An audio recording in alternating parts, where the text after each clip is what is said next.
years since President Rodrigo Roa Duterte took helm as the President of the Philippines. And more than halfway through his term, changes were made, promises were delivered, and felt by millions of Filipinos, changes that carries progress in the lives of everyone.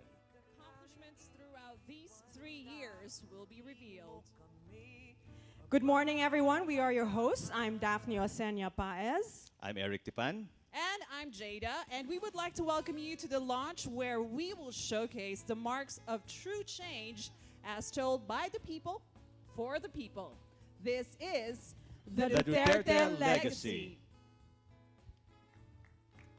Good morning to everyone. Good morning to our cabinet secretaries, diplomats, and ambassadors, our guests, local and foreign media and supporters. We'd also like to thank the sponsors who have made this event possible. CESA, PCSO, PAGCOR, APO, PDIC, and CAAP. Earlier, we opened our program with Sinukuan Kapampangan, a performing arts group from the National Commission on Culture and the Arts. I think they deserve another round of applause. That was beautiful and very, very colorful indeed. Now, before we start, let us all watch a short video that summarizes the achievements done under this administration thus far. Halfway through the 6-year term of President Rodrigo Roa Duterte, much has already been done. But the administration continues to push the envelope. When the president assumed office, he ushered in an era of change and has brought about progress that the Filipinos have longed for and deserve. Today, the President continues to deliver on the promises he has made, ensuring continuous and smooth delivery of government services to the public. One of the first actions of President Duterte to promote government transparency is the signing of Executive Order No. 2, establishing the first Freedom of Information program in the country. To connect the people and boost economic growth, the Duterte administration has prioritized and continues to focus on infrastructure development. Through the Build, Build, Build program, multiple infrastructure projects are well underway, with several more in the pipeline. President Duterte's other socio-economic policies have also shown their effectiveness, with the policies bearing fruit as the Philippine economy has seen much improvement through the years, when the President began his term up to the present. Since the government values the health and the lives of all Filipinos, healthcare is among its major priorities. In 2019, the President signed the Universal Healthcare Law, which will enroll all Filipinos under the government's healthcare program. To supplement the delivery of health services, several malasakit centers were also established throughout the country. Education is another sector that is important to the government. President Rodrigo Duterte in 2018 signed the Universal Access to Quality Tertiary Education Act, or the Free Tuition Law. The land reform program of the administration has also seen much success, as the Department of Agrarian Reform has set an all-time record of 60,000 hectares of land distributed with certificates of land ownership. As the President wants to continue preserving the safety and the security of the nation, the campaign against illegal drugs continues, prioritizing the rehabilitation of drug dependents. The President has also created the National Task Force to End Local Communist Armed Conflict and designated Cabinet Secretaries as Cabinet Officers for Regional Development and Security, or CORDS, and they will oversee the implementation of basic services and peace initiatives for their assigned region. In reporting and presenting the truth, some journalists have inevitably faced threats and risked their lives. To safeguard media practitioners, the President created the Presidential Task Force on Media Security through Administrative Order No. 1. To achieve the goal of attaining lasting peace in Mindanao, President Duterte signed the Bangsamoro Organic Law, creating the Bangsamoro Autonomous Region in Muslim Mindanao. To preserve and sustain the environment, the government has initiated programs such as the rehabilitation of Boracay Island, and the cleanup of Manila Bay. To further the Philippines' foreign relations, the President has pursued an independent foreign policy. The government continues to adopt a friends to all, enemies to none approach. These policy efforts extend to overseas Filipino workers. Filipinos working abroad continue to express their strong support and approval for President Duterte. In 2018, the Overseas Filipino Bank was launched with the aim of providing financial products and services especially created to cater to more than 10 million OFWs. Through all these initiatives, President Rodrigo Duterte has gained the trust and confidence of the public and continues to enjoy an overwhelming positive rating from the Filipinos.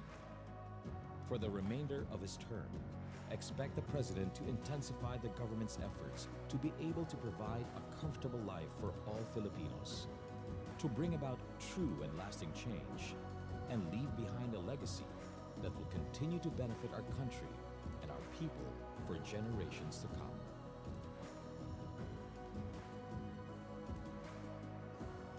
Now, the video has shown us so much, but there's so many more that we have to put in on the Duterte legacy. And I'm sure you will be interested to know that there will be more of this event this year, the next, and in 2022. Like Secretary Andana was telling us earlier, 81 events all throughout the country, and there will be global events as well. So it's going to be a lot of fun, very informative to all the Filipinos to find out what President Duterte has been doing throughout his administration and his term. Now, to formally welcome us to this event, may we call on Executive Secretary Salvador Medialdea.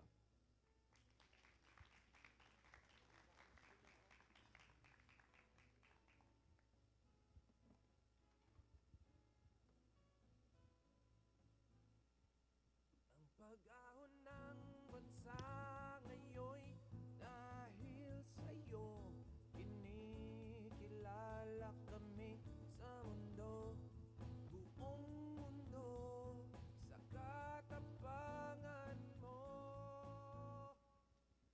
Members of the Cabinet present here today, distinguished guests, our partners in the private sector, my fellow servants in government, mga kababayan ko, isang magandang umaga sa inyong lahat. Back in 2016, when we were all campaigning for Mayor Rodrigo Roa Duterte to become president, he already had a solid vision of bringing about change to our country. The Filipino people believe in his tunay na pagbabago, vision, and his drive to eliminate corruption. More than 3 years into his term, kitang-kita nyo naman ang positibong pagbabago na hatid ng sikap at dedikasyon ng ating Pangulo. The Duterte administration is driven by radical change marked with multiple milestones in progress and development. Among these milestones is the advent of the Philippines' golden age of infrastructure through the Build, Build, Build program. More than rehabilitating and modernizing our structures to bridge gaps between our people, Build, Build, Build paved the way for the implementation of high-impact flagship projects that propel equitable growth and development in the country. This program has been implemented bilang pundasyon sa pag-unlad ng ating ekonomiya. We have not only built structures, we have generated more than 4 million jobs for our countrymen through the Build, Build, Build program. Coupled with our investment in infrastructure, the Duterte administration also made major achievements in human capital development.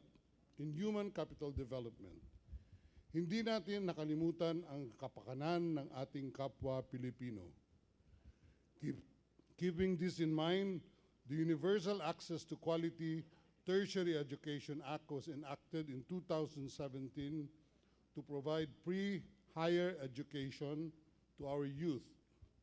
Equitable access to quality and affordable health services is now also a reality through the passage of the Universal Health Care Act. Hindi na magiging rason ang kahirapan sa kawalan ng edukasyon o mainam na serbisyong medikal. Poverty incidence among our countrymen has decreased from 27.6%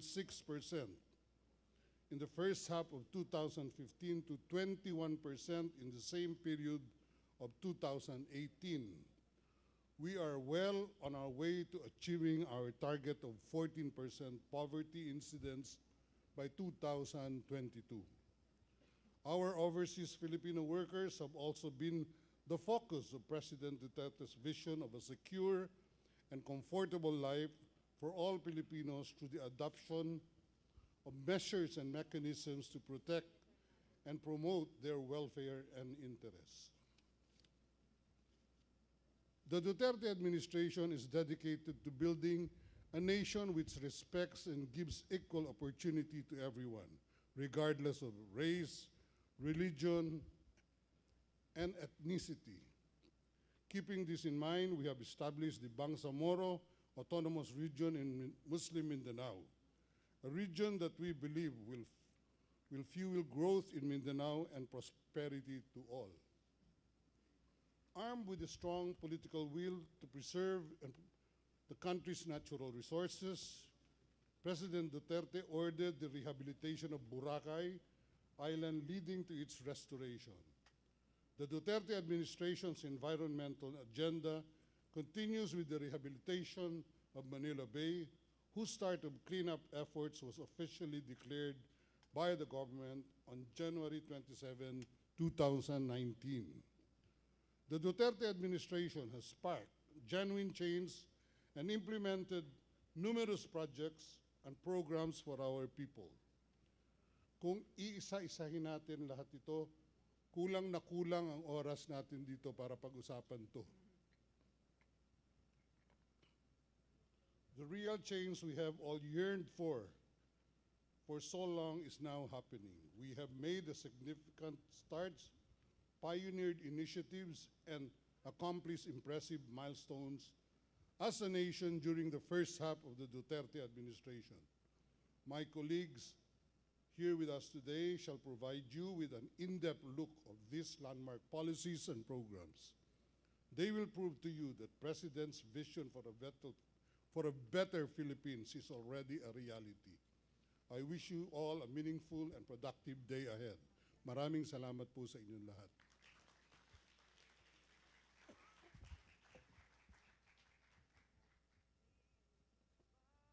Thank you so much, Executive Secretary Salvador Medialdea. Another round of applause. Indeed, it has been a very busy 3 years for this administration, and as a private citizen, it's been very exciting to witness the changes and the milestones achieved, and we're just halfway through. On behalf of all the government agencies present here today, we would also like to extend our gratitude to all the beneficiaries for their willingness to share their stories of real change. But before we hear their stories, let us all find out what the Duterte legacy is all about. How can this help amplify the success of our government? And to give us his keynote speech, may we welcome the head of the Presidential Communications Operations Office. Ladies and gentlemen, it's all welcome, Secretary Martin Andenar.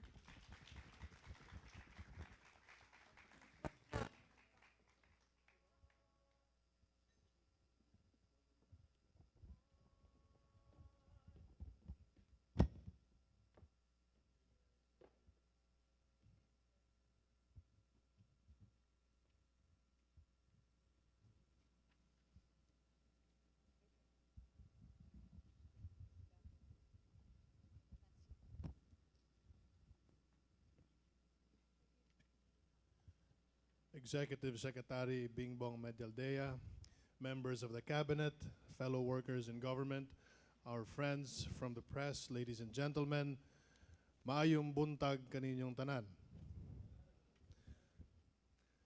The hope that filled the air and lifted him to the most powerful seat in the land continues to reverberate. well into the next 3 years of Mayor President Rodrigo Roa Duterte. And out of this phenomenon, a legacy unfolds. Realizing the president's vision requires a universe of work, done one giant leap at a time. It is noteworthy that significant changes are taking place, with our tomorrows already being accomplished from today. The 81 provinces that have brought their stories of success for us to tell the whole nation and the entire world. Maraming salamat po. The functioning of the government, aligned with the imperatives determined by the head of state, is not solely credited to the leader, but also to his entire cabinet. The women and men whose culture of work magnifies the president's policies and programs. Through the Duterte Legacy Campaign, we are grateful and privileged to showcase through print and digital media the honest summaries of successes and sacrifices of public servants in order to achieve our national goal of development. The government is not simply a collective official endeavor. A more noble vision has early on been set by the President as the objective of every government activity. Towns, cities, provinces, and regions are demographics of living human entities united under the inspiring spirit of our Mayor President. He is the face, the voice, and the spirit of a nation that has been revived from lethargy and indifference towards a horizon of positive and meaningful change. The Duterte Legacy Campaign began with the very first words of the President. No leader can succeed without the support of the people. We all are aware of the problems plagued by the preterition of the previous administration. Amidst all these, the President emphasized the deeper, more serious crisis before us. The evil that he has seen face to face, the evil that surrounds us, and the evil that is within us. He pledged to change all that at the expense of his life. In the war he declared against illegal drugs, corruption, and criminality. On the third year of his administration, his battle cry continues. To confront these evils with great intensity, and no other leader has yet approximated his conquests. This is his legacy unfolding. I take pride that our Communications and Operations Office will chronicle for publication and dissemination the legacies you will hear before you today. Legacies which reflect the real magnitude of the 3 fruitful years that have passed. These accomplishments are indicative of a continuing legacy that shall persist for the next 900 days for this great cause. A documentary series is being created. We have published the first issue of a magazine which will be coming out quarterly, and podcasts, information caravan to raise awareness among Filipinos, and town hall engagements for reciprocal interaction with the masses will also be held. Leadership indeed draws its strength from the people. Through progressive timelines, we have witnessed how the people have continuously supported and accepted the leadership and guidance of Mayor President Rodrigo Roa Duterte. He presents his words with great resolve and confidence, sometimes with good humor, but all the time with the compassion of a father to our nation. The commander-in-chief is in command, and this is his continuing legacy. Thank you for joining the Duterte Legacy Campaign. Mabuhay po tayong lahat. Dagang salamat.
Indeed, so much has changed, and we have much to look forward to from the PCOO. And as Secretary Andanar said, we have a photo exhibit in the room, and I encourage all of you to please take some time today and have a look at some of the photos that we have displayed. And make sure you get a copy of the magazine. It is out now. I suppose it's out in the front, and you can get a copy and have a look at some of the developments that they reported. And now let us hear straight from the beneficiaries their stories of change. Our order of speakers will be as follows: principals followed by the beneficiary of the program.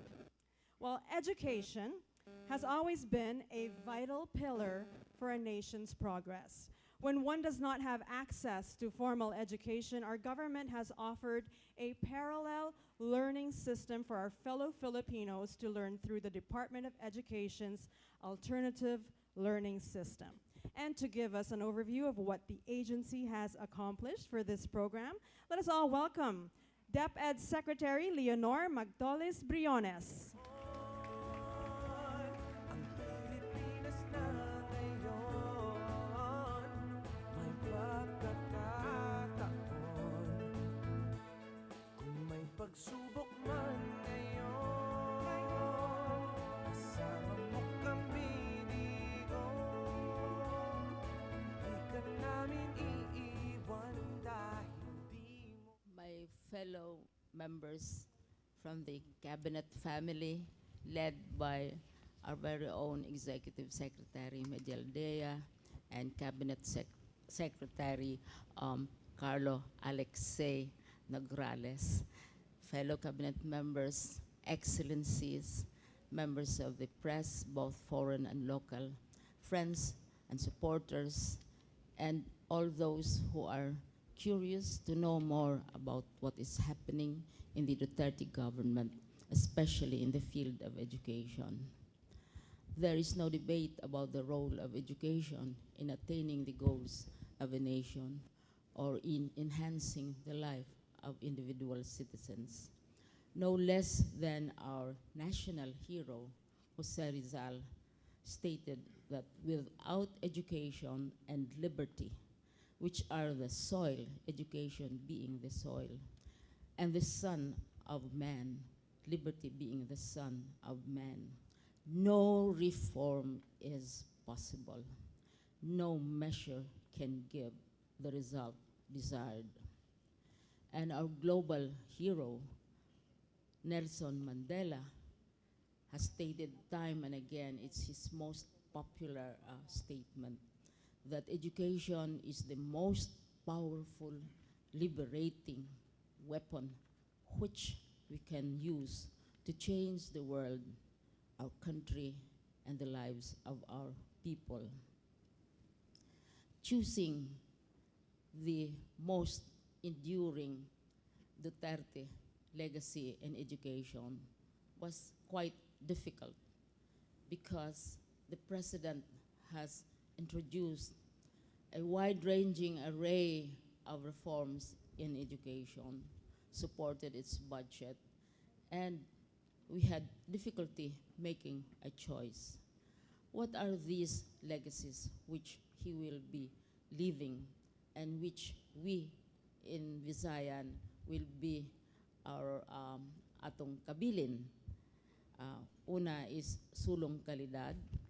We have been successful in achieving our goals in making education accessible to as many Filipinos as possible, as indicated in our increased enrollment, reduction of dropout rates, and so on and so forth. And so we are now focusing on quality. Also, the Last Mile Schools program is going to be a major legacy of the president. We are focusing on what I describe as the invisible schools, schools which we do not see because they are too far off in some island or on the top of mountains, only having 2 classrooms, tarred walls, leaking roofs, children without shoes, and so on. We have conducted an inventory of all these schools, and we hope that by the end of the Duterte administration, we will have attended to the needs of these last mile schools and give them the same level of attention as we give the schools in our urban centers. Also, the department has improved and rationalized its protocols in dealing with disasters, which are increasing in levels of frequency as well as in intensity. And so, even with or without any instructions at all, automatically, the entire department is mobilized each time there is a disaster. The reason why the organizers agreed to allow me to speak first is not necessarily because I am the oldest or because I am a woman. It's because soon after this event, I will be going to Batangas, to Bawan, to look, to inspect, to talk with the teachers, the evacuees, and the learners on their situation. There are more than 120 schools already used as evacuation centers, and we have to make decisions for and in behalf of our learners and our teachers. And our disaster protocols have been in place. A very important legacy also of President Duterte, and it will probably take one day for us to discuss this, would be that the contentious issues related to indigenous people's schools, Muslim schools, have been settled with finality, with the cooperation, with the support of all the members of the cabinet, particularly those in the military, those in justice, in health, and other social services. So Now we have very, very clear guidelines on what a school is, what a school can do to deserve being recognized and registered and have the students enrolled. But this morning, I'd like to focus on a very important legacy program of the President, and this is the Alternative Learning System. This is the first program when he assumed office that he gave full support to. Of course, he continued the senior high school program in spite of the cases filed in the Supreme Court and so on, and all other programs of the department, but he gave special attention to our alternative learning system. Even as we reach out to every Filipino child or adult, as mandated by the Constitution, still there are those who cannot make it to formal education. And so we are giving them this opportunity.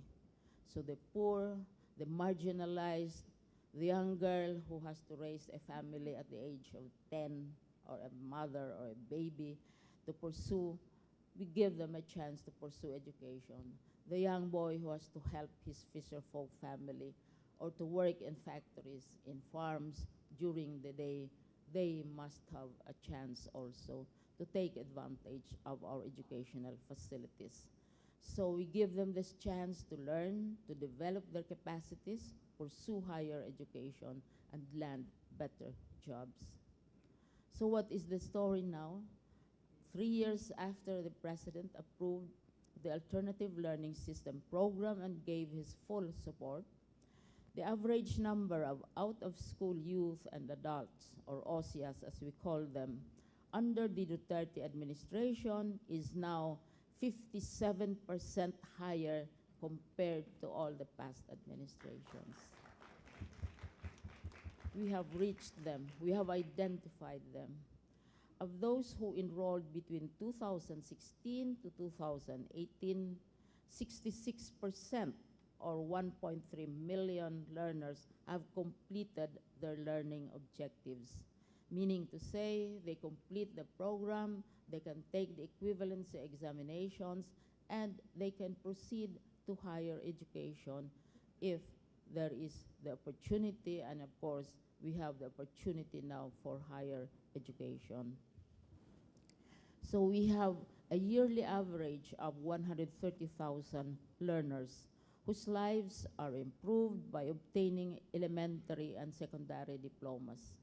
We have ALS programs in prisons, in drug rehabilitation centers, in farms, in city centers, in local government barangay halls, wherever those who need to go and achieve and take advantage of education, we give them that opportunity. So they have been passing, as you are all aware, they can take what we describe as the accreditation and equivalency test, which will allow them to move on to higher education. So 50%, 56% higher. Now, passing rates have also improved. So more and more, not only more and more ALS learners are passing the equivalency tests, but the rates and their grades are higher. What have we done so far? Because after all, we did not invent alternative learning systems. It's conducted all over the world. What we have done is that the ALS curriculum is aligned with our K-12 curriculum. This means that it is not inferior to the K-12 curriculum. And this explains why they pass the equivalency examinations. And we try to equip them with foundational competencies, 21st century skills. I have seen ALS learners learning how to use computers, do various things that kids, learners in the regular schools do. We are also raising the quality of ALS implementers and educators. This is because We are now focusing, as I said, on quality. We want to upskill the capacities of our regular teachers, those in the regular schools, but we also want, along with the regular teachers, to raise the quality of the ALS implementers. After all, they're also graduates of education. They're also trained, and they are volunteers.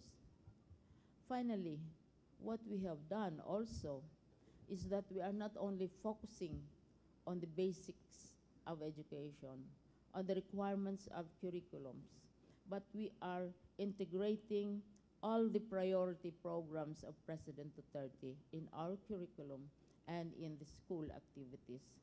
This would be the anti-illegal drugs campaign, which is knowledge-based and based on research, our active participation in the peace process efforts, as well as intensified learnings in climate change, environment, and as mandated by the President, really taking an interest and encouraging our children, our learners, to learn more about reproductive health.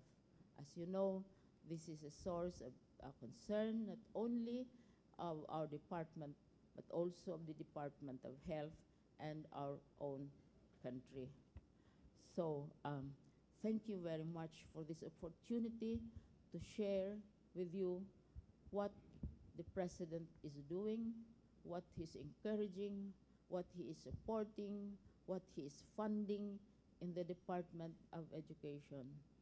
And hopefully, by the end of his term, the results will even be much more visible in better trained learners, learners who will not only know the multiplication tables or facts or data which they get from the computers, but learners who will learn how to critically analyze real situations, how to reason, and how to prepare for the world outside, particularly the world of work. Thank you very much for this opportunity.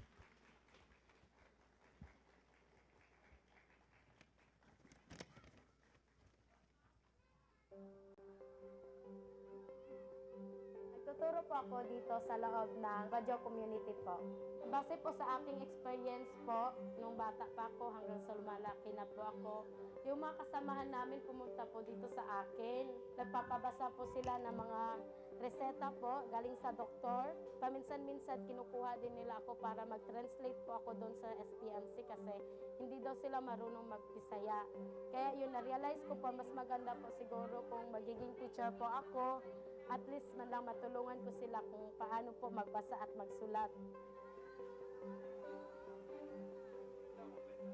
Sinubukan ko pong mag-aral ng ALS dahil in-encourage po ako ng kapatid kong babae. Mag-aral daw po ako ng ALS ng high school, diretso na po daw ako ng senior high. So simula po, mahirap, pero kung gusto mo talagang makamit yung mga pangarap mo, gugustuhin mo talaga kahit mahirap.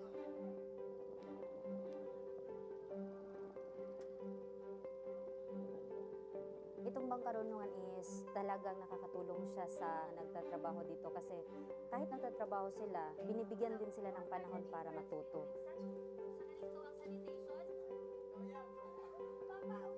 Yung module 1 is pertaining to personal development, then next is interpersonal communication, paano sila makipag-communicate sa ibang tao, tuturuan namin sila kung paano yung maka-adjust sa kahit anong environment. Tinuturuan namin sila na maging confident. Nag-aaral kami dito. Pag walang trabaho, magsimula kami ng klase. Katapos, hinto na naman, kain, trabaho na naman. Pagkatapos, balik kaming klase. Paborito kong English kasi magamit mo siya kahit saang bansa. Stop ko ng pag-aaral kasi pagka wala ng mama ko, wala na kasing pag-aaral sa akin. Kaya nagsimula na ako ng trabaho. Dati nag-aaral na ako sa ALS, tapos huminto ako kasi pumunta ako sa Davao, naghanap ng trabaho. Tay bumalik na ako dito, tay sinabihan ako ng mga kasama ko na may ALS allowed. Yun, kaya sumali na lang ako ulit para kahit papano meron akong matutunan para makatapos. Tayo makahanap ng gandang trabaho. Dahil lang Bilang jail officer, dito sa Davao City Jail, multitasking kami, sir. Isa na doon yung pagtuturo namin sa alternative learning system. Hindi na kayo magbigay sakit. Sa 17 years ko na naging ALS teacher, ito na ang pinaka-best experience ko dito, pagtuturo sa loob ng kulungan. Isa ko pong passion na makaturo. Kung ano man yung nakuha ko, yan din ang ibabalik ko sa kapwa-tao ko. Kaya sa amin, hindi kami nahihirapan magtuturo sa kanila. Kung pwede lang sana, lahat sila, paglabas nila, maging productive na sila. Isa yan sa mga programa namin. Tapos na po ang kaso ko last year and inaasahan ko na sa darating na panahon, sana isa na ako sa mga magpapatunay na ang isang bilanggo ay hindi isang tao na basura lamang sa lipunan. Kahit nagkamali ka man, meron ka pa rin karapatan na magbago at meron ka pa rin tsansa na magbago.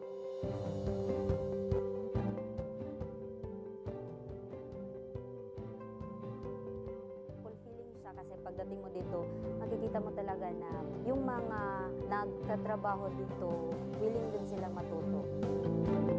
Hindi man nila makontinue yung pag-aaral nila sa formal, at least man lang sa ALS, may sumasalo sa kanila at makakuha sila ng magandang trabaho, profesyon.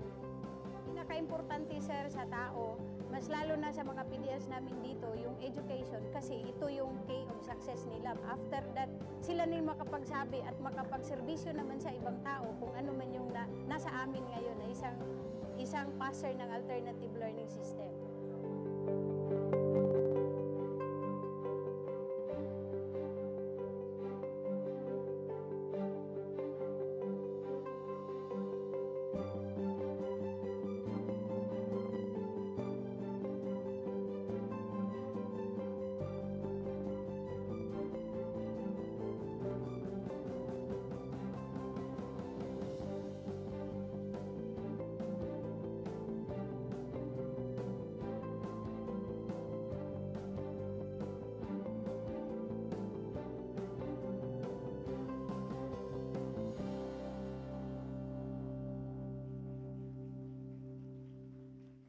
Amazing progress from the Department of Education. Thank you so much, Secretary Bionas, for sharing with us the developments on the ground. And since not all of us can see and experience what's happening on the ground in the different communities, it's very important that we have today the beneficiaries of these programs. First to share his story is Mr. Kenneth Apatay. Paglipas ng taon, hindi na tulad ng noon. Ang Pilipinas na ngayon, may pagkakataon. Kung may pagsubok man ngayon, kasama mo kami. Magandang umaga po sa inyong lahat. Sa lahat rin po ng tao na nandito. Education is freedom. Education is the most powerful weapon which you can use to change the world, according to the former South African President Nelson Mandela. Ako po, si Kenneth Macaldo Apatay, 26 years old. My father died when I was a kid, and my mother was a manicurist. And dahil na rin po sa kahirapan, at meron pa po akong 5 kapatid na sumunod sa akin, kailangan ko pong huminto ng pag-aaral. I was in my 3rd year high school nung huminto po ako. Sa panahon din pong yon, marami po akong nakilala. Maraming tao na lumapit sa akin. And I met people na I thought to be real friends. They introduced me to use drugs. Naging dahilan po kung bakit ako nalulong.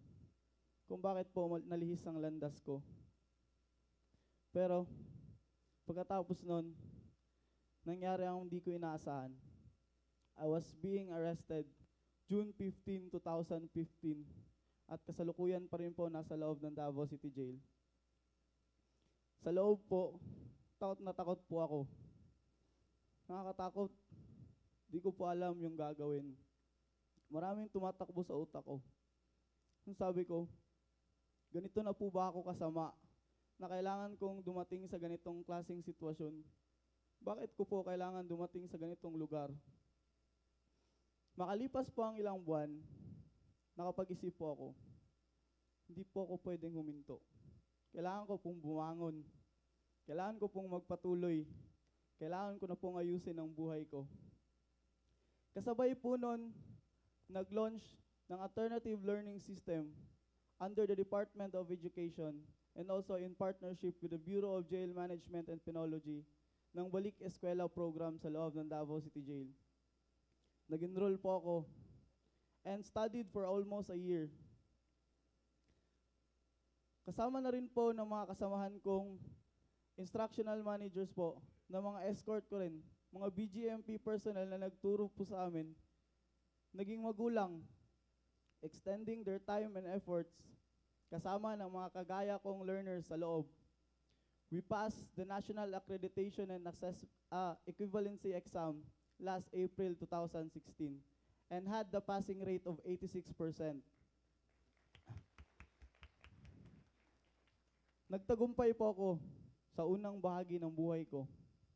Sobrang saya ko. Pero akala ko po hanggang doon na lang ang journey ng buhay ko na magkaroon ng magandang edukasyon. Nung panahon pa nga po ng exam, nagkaroon po ako ng chickenpox. Akala ko po hindi ko magagawa. Pero sabi ko, hindi to pwedeng pumigil sa mga pangarap ko. Pagkatapos po nun, sa tulong ulit ng Bureau of Jail Management and Penology, College Education Behind Bars at University of Southeastern Philippines, nagkaroon po ako ng pagkakataon na makapagpatuloy sa kolehiyo. Ngayon po, masaya akong sabihin sa inyo na nasa huling taon na po ako ng aking pag-aaral. Taking the course of Bachelor of Science in Computer Technology, major in Computer Programming. Sobrang saya ko po. I was few steps away from my dreams. Hindi po hadlang ang kahirapan, edad, o estado nyo sa buhay para hindi nyo maabot ang mga pangarap nyo. If you dream, fight for it. It might be hard, opo, pero it was so meaningful. I cannot change the errors I commit before. Siguro po, I had this second chance now na pwede kong gamitin to become a better person. Hindi totoo na pag-adik ka, papatayin ka. Now, I was one of the living testimony. I will now use my education to become a better person. Sobrang saya ko po. I had the second chance in my life and have my future to be better. So ngayon po, pangarap kong maging isang BGMP personnel / instructional manager na makapagturo po sa loob, makatulong sa mga kagaya kong nangarap at gusto pong magbago. Sa lahat po ng tao, saan mang sulok ng Pilipinas, sa lahat ng mga nangarap, ngunit hindi nabigyan ng pag-asa, hanggat andyan po ang proyekto ng gobyerno, ang alternative learning system under the Department of Education, palagi po tayong may pag-asa. Kung nakaya ko, kaya nyo rin. At gusto ko na rin pong kunin ang opportunity na ito para pasalamatan lahat kayo, ang mga tao na nasa likod po ng programa ng gobyerno. Unang-una po, gusto ko pong pasalamatan ng Diyos sa buhay na binigay niya sa akin, sa aking pamilya na hindi po nagsawang sumuporta, hindi po nagsawang maniwala na kakayanin ko. Sa mga jail officers po na naging guro, na naging magulang namin sa loob, sa aming Chief BJMP na si Sir Alan Solano Iral, sa aming butihing Mayor, si Mayor Inday Sara Duterte po, sa Alternative Learning System of the Department of Education, Secretary Honorable Yunor Magtulis Briones, sa aming Assistant Secretary po, GH Ambat, at sa dating First District Congressman na nagbigay po sa akin ng scholarship sa loob, Carlo Nograles. Maraming salamat po sa inyong lahat at lalong-lalo na rin po sa ating mahal na presidente. Hindi niya po binago lang ang buhay ko, binago niya lahat, pati ang buhay ng pamilya ko. First time ko nga po makasakay ng eroplano. Sobrang saya ko po. Hindi ko malilimutan to. Dadalhin ko po ito hanggang Sole. Maraming salamat po. Maraming salamat po. Maraming salamat din, Kenneth Apatay. Another round of applause, a very inspiring story from a young man changed his life for the better. Okay, we stay in the education sector and talk about the passage of the universal access to quality tertiary education. This was a big win for the education system of the Philippines, creating a more accessible tertiary education. To introduce us to the developments on the free tuition law, let us welcome on stage Commission on Higher Education Chairperson Prospero de Vera III.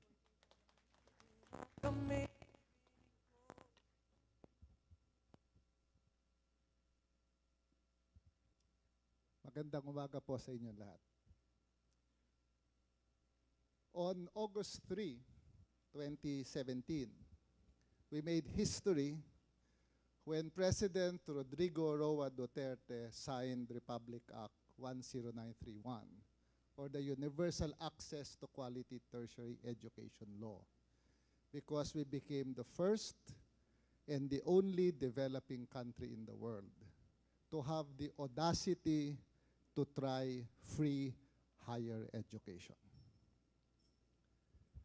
The signing of the law, particularly the full implementation through the signing of the implementing rules and regulations, put in place what is the most pervasive change in Philippine higher education now. Because through this law, we provided universal access to quality tertiary education in 4 areas. First, providing free higher education, initiating what is called the tertiary education subsidy, launching a student loan program, and making sure that technical vocational education and training is going to be free. What is this landmark legislation all about? First, for free higher education. Students studying in public universities no longer have to pay tuition and 13 other school fees.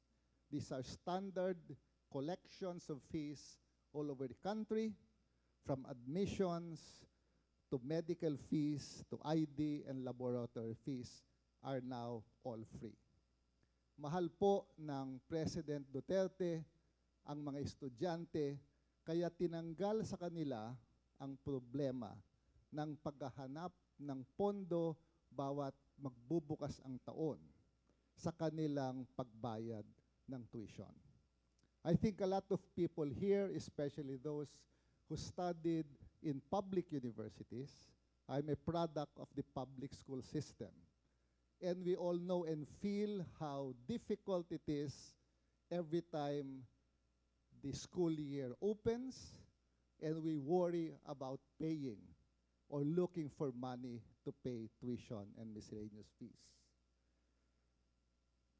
The government, through the assistance of the leaders of the House and Senate, allocated 40 billion in the first year of implementation. Let us thank particularly Cabinet Secretary Carlo Nograles, because he was the one who was given the unenviable task by the President to scrounge around and look for money. Magically, he was able to produce 40 billion as chair of the House Committee on Appropriations.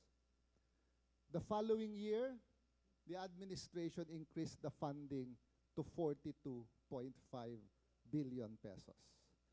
This money has now been translated so that 1.3 million students in 111 state universities and 103 CHED-recognized local universities and colleges in all provinces and in all regions of the country no longer pay tuition and miscellaneous fees.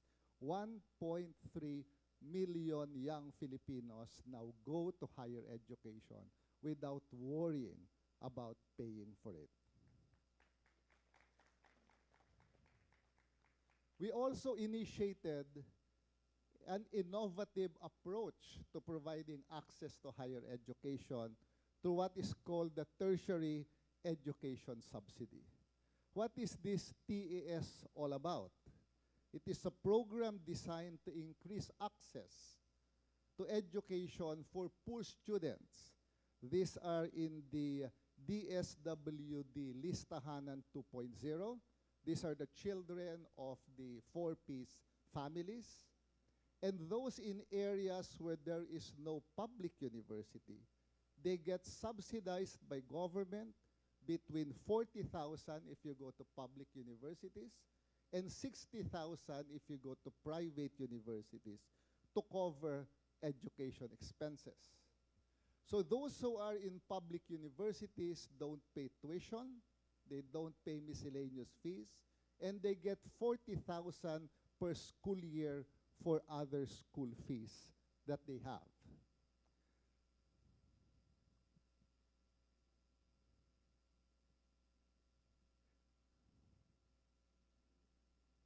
Today, 620,000 students in public universities and private universities enjoy tertiary education subsidy. The initial program of government for this, called the ESGPPA, prior to the Duterte administration, provided 28,000 slots. We have increased it under the Duterte administration to 620,000 slots. So from 28,000 to 620,000 young Filipinos get additional subsidy by government. That's not all. We continue to provide what is called the Tulong Dunong program. There are 188,000 ongoing scholars receiving 12,000 pesos per year, and 175,000 new scholars receiving 15,000 pesos a year. These are students who are not covered under the Tulong Dunong but need assistance from government anyway. So the total of this is more than 300,000 additional students, in addition to the 620,000 test beneficiaries are getting some form of financial assistance from government. We continue to implement other CHED scholarships. Merit scholarships, these are for students with high grades. Cash grants for medical students. So students who are taking up medicine in 8 public universities don't pay tuition anymore. These are students studying at the Mariano Marcos State University in Region 1, University of Northern Philippines, Cagayan State University, Bicol University, the UP College of Medicine, West Visayas State University, University of the Philippines in Palo, and Mindanao State University. They can apply for tuition assistance and they don't pay tuition to go to medical school. After they graduate, they are required to serve in the Philippines for between 3 to 4 years so that we have a continuous pool of medical doctors that are serving underserved areas in the country. There are scholarship programs for children in the sugarcane industry. We are doing this together with the Sugar Regulatory Administration. And of course, the private education student financial assistance, which funds the scholarship of students in private schools that need government subsidy. The UACTE also provides free technical vocational education and training, but I will leave that to TESDA to explain because they have a presentation about this also. And last year, we launched a 1 billion student loan program together with the Development Bank of the Philippines, so students who still need financial assistance can borrow at heavily subsidized rates. If they pay their loans within the year, within the school year, they don't pay any interest rates. It is by far the best scholarship or the best student loan program available to students, with a funding of 1 billion in 2018 and another 1 billion in 2019. We continue to improve the quality of education, because after all, even if you provide access to students, if the access is to an educational system that does not provide quality, then there is no access at all.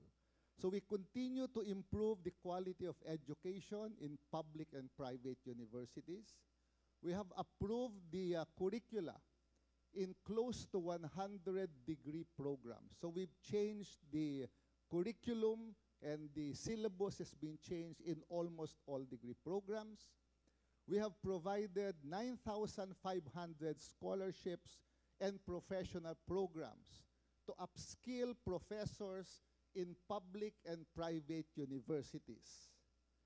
Funded, with the help of DBM, 6,000 new faculty items in state universities and colleges, so they will have good faculty members, and linked 235 Philippine universities with top universities in 66 countries today to provide joint degree programs, faculty and student exchange, and joint research programs.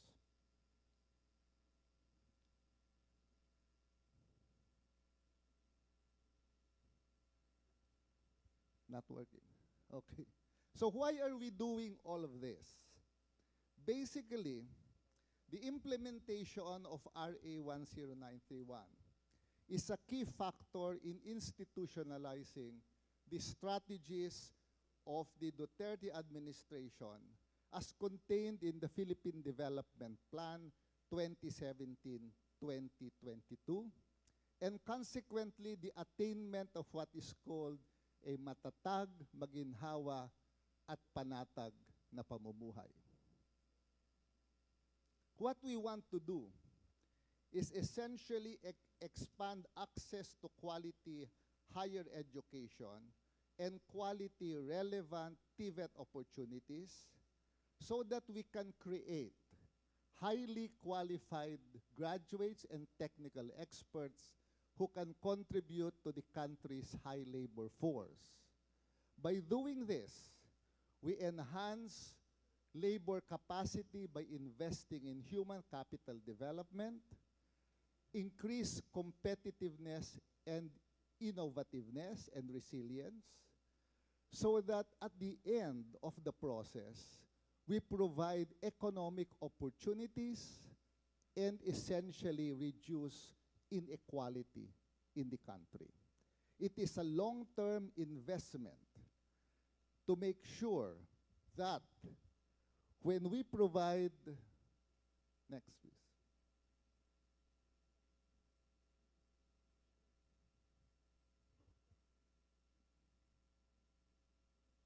wala na yung technical sa taas.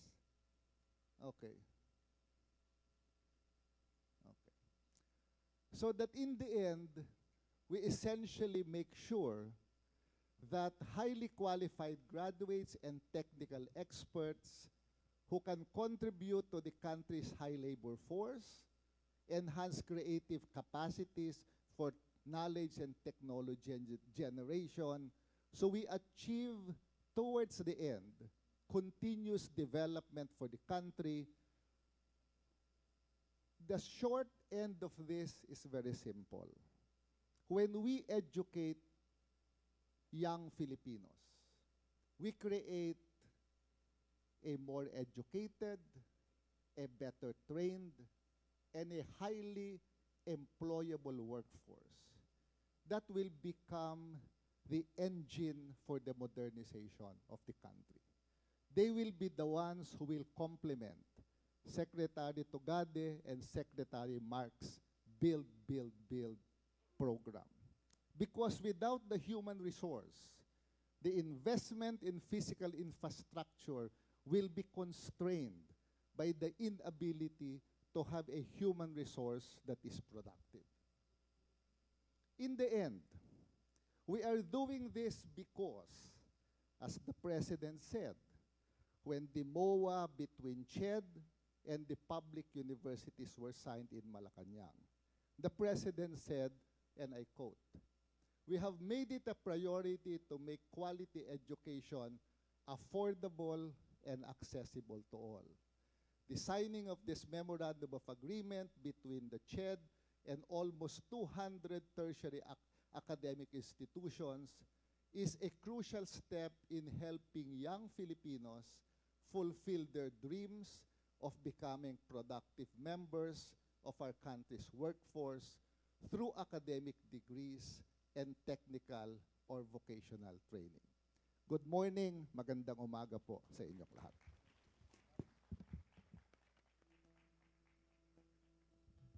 Thank you very much, Chairperson Prospero de Vera III. Now, to talk about his experience under this law, one of the beneficiaries of the universal access to quality tertiary education, Mr. John Mark Gonzalez.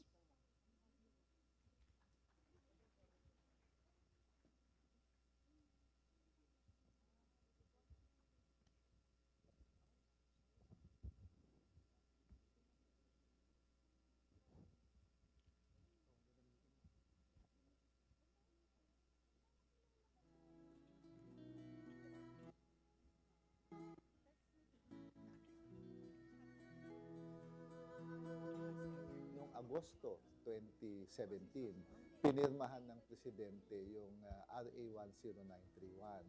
So mula June ng 2018, lumawak yung saklaw nito. Libreng tuition, libreng miscellaneous. At lumawak rin yung mga makikinabang. Dati 112 state universities and colleges lang, dinagdagan natin ng 78 local universities and colleges. Kung hindi po dahil sa free tuition law, hindi ko po alam kung makakagraduate pa talaga ako dahil sa dami po ng mga babayaran namin, sa dami ng gastos.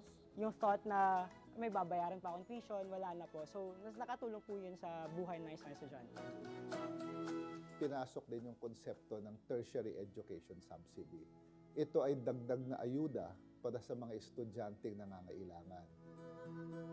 Nung nalaman ko po na naging part po ako ng tertiary education subsidy, napakalaking tulong po sa akin. Dahil nga po sa kakapusan ng pera, ako lang po yung nakapagtapos ng kolehiyo. Unexpected dumating po yung TES or tertiary education subsidy nung 4th year. Mas nag-focus po ako sa pag-aaral ko. Wala na po akong iisipin na, ay, kailangan kong bumangon ng maaga para magtrabaho. We will produce a Filipino workforce that is better educated, better trained, and highly employable. Maraming salamat po na naging isa po ako sa scholars ninyo at nilook forward ko po na marami pa pong mga estudyante ang matutulungan ninyo. Maraming salamat po at more power. Maraming salamat po sa batas na to na nagpapahalaga po para po sa kapakanan ng mga kabataan. Ngayon po, isa na akong guro ng senior high at saka ng high school po. Ngayon po ay teacher na ako. So nakapagbabahagi na po ako ng magandang edukasyon sa mga estudyante and nakakapag-inspire na din po ako sa mga estudyante para po matupad nila yung kanilang mga pangarap sa buhay. Bumilang ka ng 10, 20 taon mula ngayon. Ito ang magiging pinakamahalagang legacy ni Pangulong Duterte.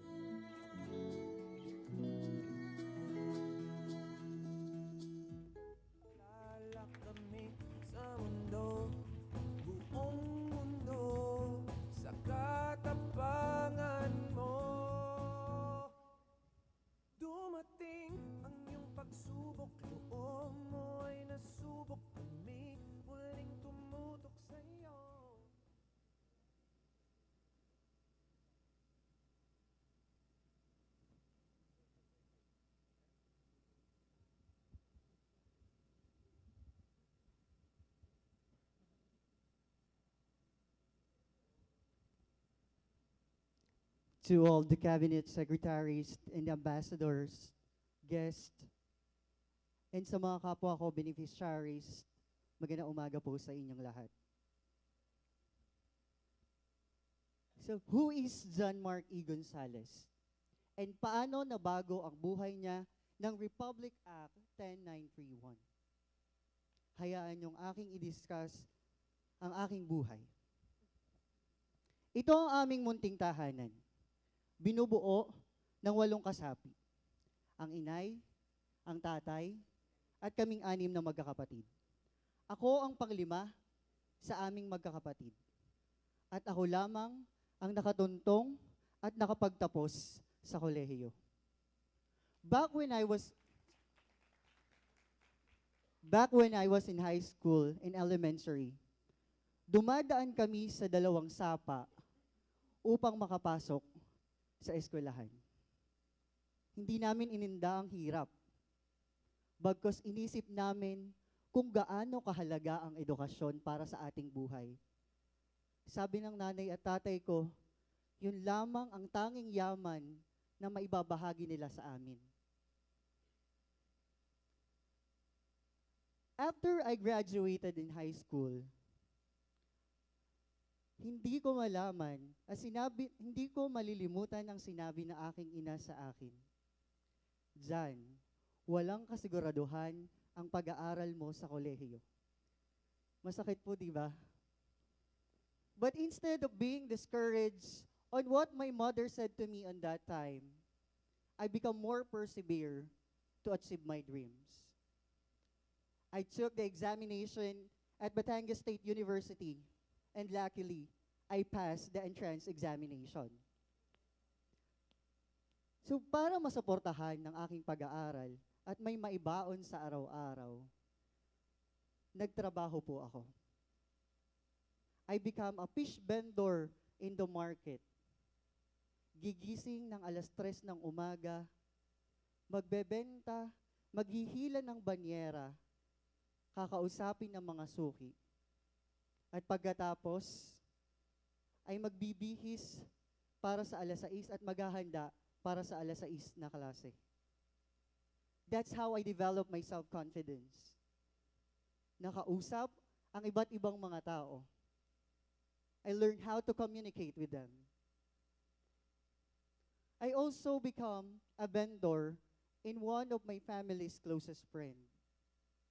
Another thing, during our every vacation, I also entered at special program for the employment of students in our municipality. And I was assigned in the Municipal Disaster Risk Reduction and Management Office. During that time, natutunan ko kung paano magbahagi at magbahagi ng kaalaman tungkol sa kahandaan sa bawat sakonang darating. I also entered at one of the as a review assistant in St. Louis Review Center, or one of the review center in Batangas.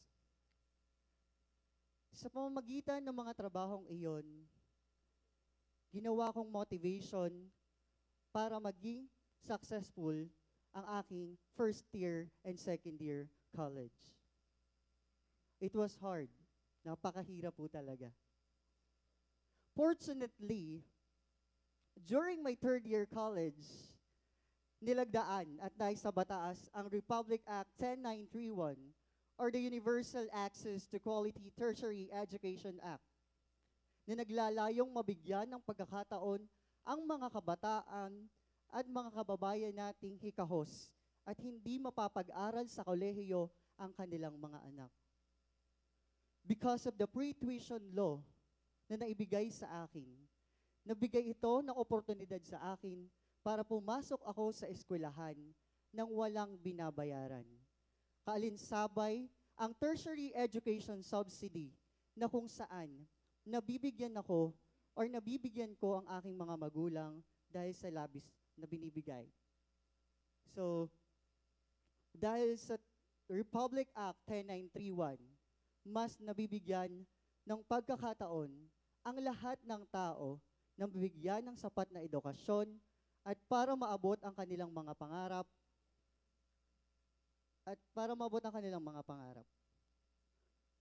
So sa huli, I graduated as with a degree, I am a degree holder with a course of Bachelor of Secondary Education, major in Biological Science. At isa pa, I graduated with the Latin honor of magna cum laude. I received an award of Outstanding Student Teacher, Outstanding Teacher Demonstrator, and Leadership Awardee. I was awarded as well by our Governor Ermelando Mandanas, the Governor of Batangas, para sa pagkilala sa aking pag-aaral, sa kagalingan sa pag-aaral. I was also invited by Radio Pilipinas para mag-share sa kung ano ang naibibigay na tulong ng free tuition law. Yun lamang po at maraming salamat. Maraming salamat. Thank you so much, Mr. John Mark Gonzalez, for sharing with us the benefits of the quality tertiary education law. It's so nice to see your life story. Now, to give us an update on the developments on the different programs of DPWH, please help us welcome Department of Public Works and Highways Secretary Mark Villar. Buong mundo sa katapangan mo, dumating ang iyong pagsubok, loob mo ay nasubok kami, muling tumutok sa iyo. Magandang umaga po sa inyong lahat.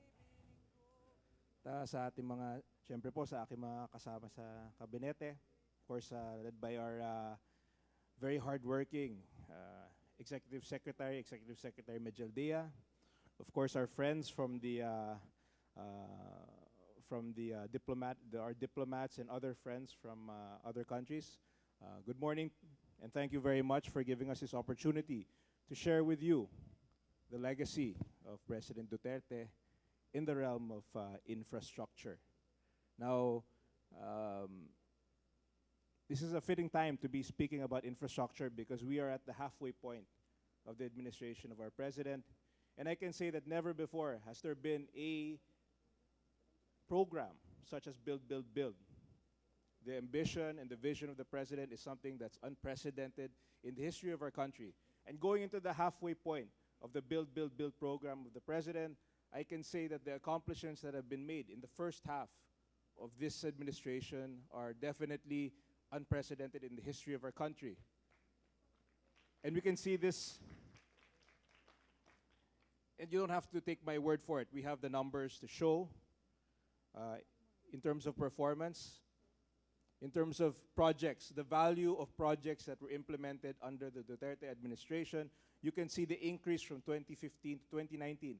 Last year, despite strong headwinds, the late passage of the budget, the campaign ban, which made it very difficult, very challenging to implement our projects, you can see we're able to attain an unprecedented size in terms of projects implemented, the value of which is 696.3 billion pesos. This has never been done before. This is the highest by far number of projects implemented under any administration. So it's not even close. To give you more, to put things in perspective, let's look at the overall, let's look at a comparison of time periods. From 2012 to 2015, the value of the projects implemented was 715 billion pesos. In the first 3 years, and this is an increasing number, in the first 3 years of the administration of President Duterte, we've already implemented little more than 2 trillion pesos worth of infrastructure projects, accounting for a 183% increase. And this is a number that continues to increase as we go on to the second half of the term of the president. Now those are numbers. What have we done on to go into more detail? Specifically, what have we accomplished in this administration? 6,022 flood mitigation structures, 14,670 kilometers of road, either constructed, maintained, widened. The same goes for bridges, 4,507 bridges, widened, upgraded, rehabilitated. 129,479 classrooms. This is with the help, of course, of our very hardworking Secretary of the Department of Education, Secretary Briones. In fact, the ratio of student to classrooms has improved significantly under the term of the president. We've constructed 114 evacuation centers. Currently, we have an evacuation center that's being utilized now in Tanawan, in San Pascual, in Santa Rosa. Now, given the time constraints, of course, halos 20,000 po ang projects ng DPWH. Hindi ko kayang banggitin lahat. Kung babanggitin ko lahat, abot tayo ng siguro 3 oras. Ay, binigay lang sa akin 20 minutes. So I'd like to focus on just one specific campaign promise, or one specific promise that the president made that is something that's very close to many people's hearts, and something that I believe that we all know is symbolic of the infrastructure shortage in our country, which of course is EDSA decongestion. A problem which many believe to be insurmountable, which many believe to be an impossible task. But I'm here to show you for the first time the plan that was crafted by our president to fulfill his promise of finally decongesting EDSA, something which for the past few decades has never seen any improvement, and it was only under the term of the president that we've seen this ambitious plan to decongest this symbol of our infrastructure underinvestment. So I'd like to start by showing you the overall map. Now, obviously, EDSA at this point it's impossible to widen at this point because of the value of the structures alongside EDSA. So the only viable solution was to create a network of roads that would bypass it. Now, EDSA, based on our computations, the capacity of EDSA is 288,000. The cars passing through EDSA today on a daily basis is 402,000. So in order for us to bring it back to its original capacity, we would have to relieve EDSA of about 114,000 vehicles per day. So we needed to create a pipeline of projects that would be implemented within the term of the president that could relieve EDSA of this amount, if not more. So we have a list here. I've shown you the map. There's a map here. As you can see, marked by the blue is EDSA. And you can see the various bypass roads that are part of the master plan, including the NLEX Harbor Link Segment 10, NLEX Harbor Link Extension, which is the ramp going to R10, the NLEX XLEX Connector Road, the widening of Radial Road 10, the NAIA Expressway Phase 2, the C5 South Link Expressway, the Mindanao Avenue Extension, NLEX Harbor Link Segment 8.2, the Samar Street projects, the Metro Manila Skyway Stage 3, the C6, the Fort Bonifacio-Nichols widening, and finally the Laguna Lake Highway. These series of projects, the projects that we've identified to decongest EDSA amount to approximately 380 billion pesos, which, considering that every day we lose about 3.5 billion pesos a day in congestion, is definitely a investment that has a very high rate of return, a high payback. So these are, in general, you can see by the map, the master plan that our president has devised. So to the next. Metro Manila Skyway Stage 3. Now this project, when we came in, was only 8% completed. That was after 3 years of work. So obviously there was the direction wasn't clear. But now, under the president, under the political will of the president, as early as last year, we delivered the full right-of-way for the Skyway Stage 3. At this point, it is 76% completed, the Skyway Stage 3. What is the impact of Skyway Stage 3?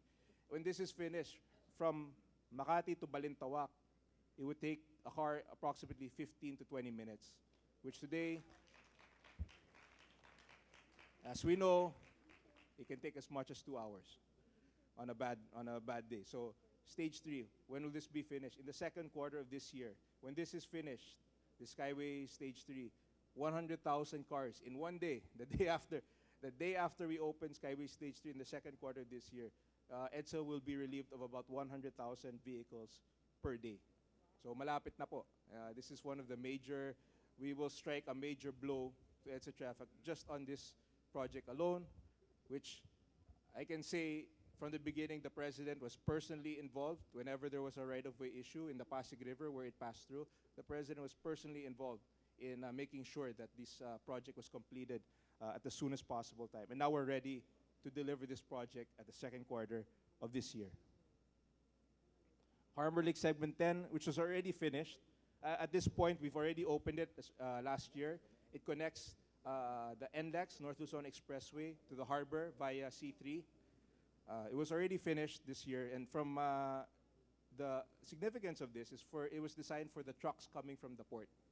Now, ang naging problema lang, yung C3 was congested, so we decided to build a extension going to R10, which is a 12-lane highway. Now, in order to maximize the NLEX Harbor Link. So, can we go to the extension? Exit ramp, the R10 exit ramp, which is 2 kilometers, which basically, instead of C3, it will connect to R10. Now, ito pong, this R10 extension, when it's finished, we expect 30,000 trucks that would otherwise pass through the Metro Manila will no longer pass through our Metro Manila streets, diretso na po sa NLEX. So that's 30,000 a day. Isipin nyo na lang itong mga truck. So one truck is the equivalent in terms of size to 3 or 4 cars easily. So napakalaking bagay para sa decongestion ng ating mga trucks, not just trucks but also for regular vehicles.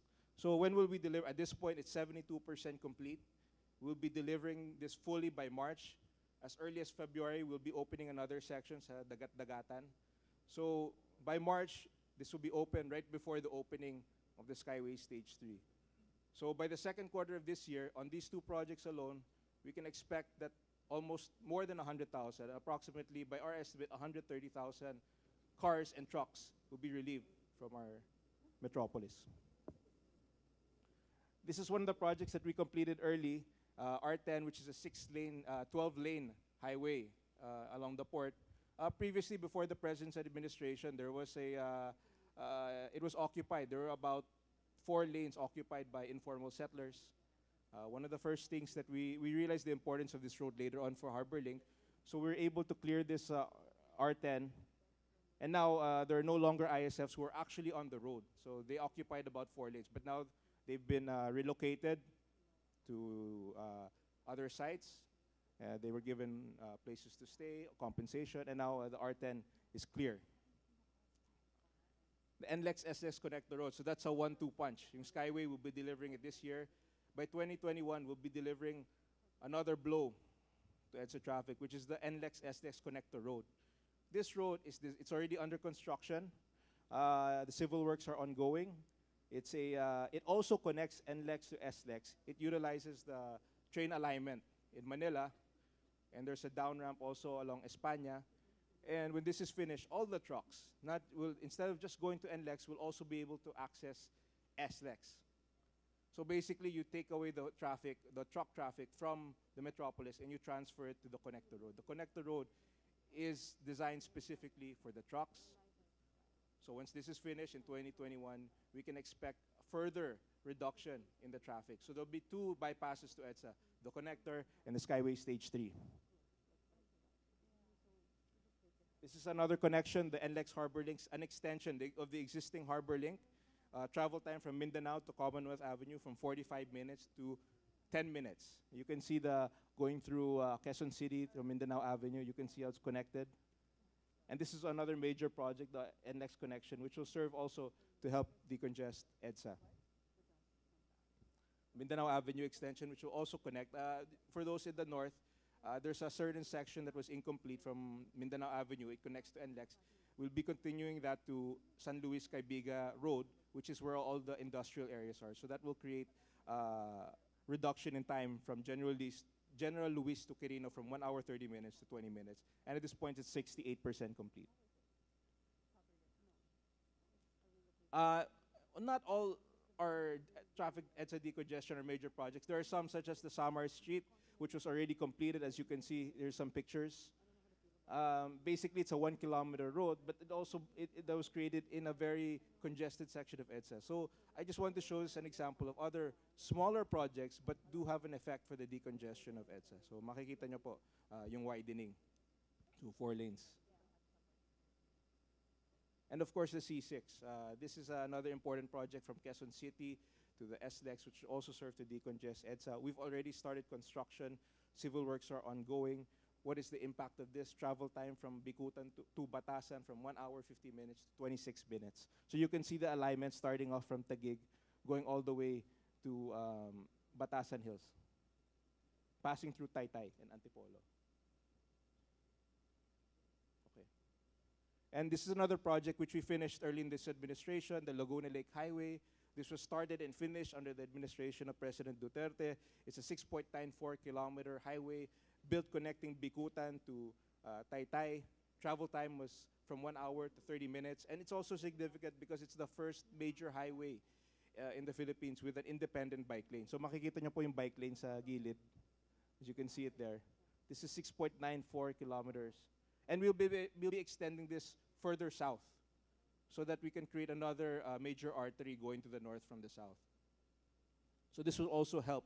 So those coming from the south don't necessarily have to pass through EDSA. They can go here going to Taytay. And it's a much, in fact, sa Waze, it's already directing many motorists to this side. And of course, the South Link coming from coming from Cavitex straight to C5. So no longer will they have to, if you're coming from the south, Cavite, Las Piñas, you no longer have to pass through EDSA Taft. You can go straight to C5 from Cavitex. This is ongoing and also scheduled to be delivered by 2022 within the term of President. In fact, we finished yung tawid ng SDEX already, so you can utilize that portion of the C5 South Link. Another project, the widening of Lawton Avenue. We're widening this with the intention of eventually having a down ramp from the Skyway going down to Lawton to improve the connection with BGC, Bonifacio Global City. So it's ongoing now, scheduled to be delivered later this year. At this point, we're 44%, the widening of Lawton. NAEX Phase 2, we're already planning extensions of the NAEX.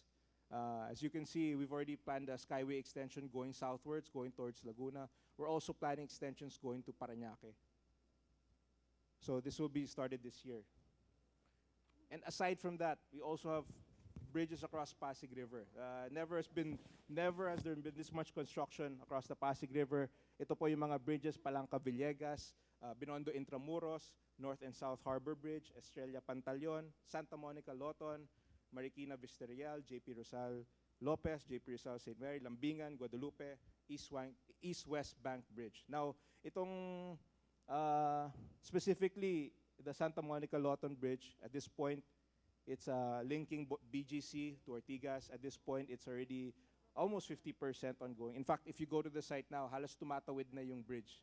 In fact, it's an advanced stage of construction, and we're hoping to finish it by the end of this year. You can see the actual pictures of the bridge. Actually, that's an old video. If you go there today, mas halos nasa nakatawid na yung bridge. And we have two others that are ongoing, the Binondo Intramuros Bridge, the Estrella Pantaleon Bridge. The Estrella Pantaleon is at this point 47%, and we target completion at the end of the year. The Binondo Intramuros is at 27%, and you can see the renderings of these bridges.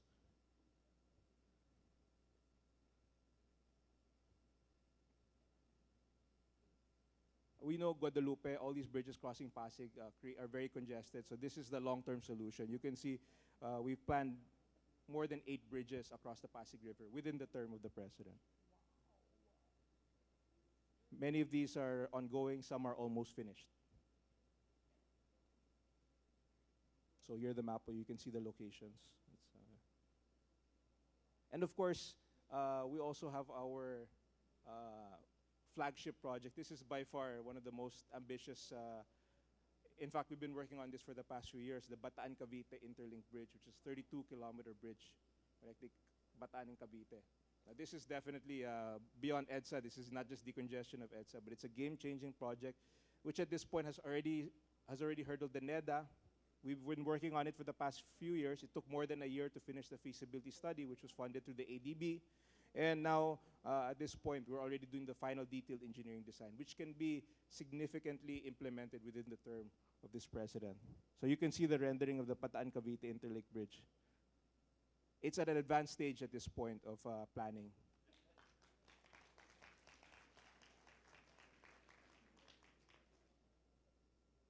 So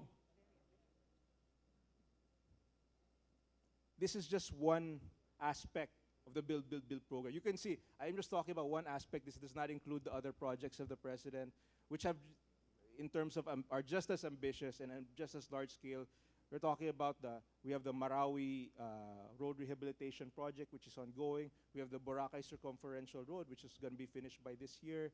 A lot of game-changing projects in every region that hindi ko kayang, kagaya ng sinabi ko po kanina, hindi ko kayang banggitin lahat. So I focused on this one project for the short and medium-term congestion of EDSA, decongestion of EDSA. So what is my final message here?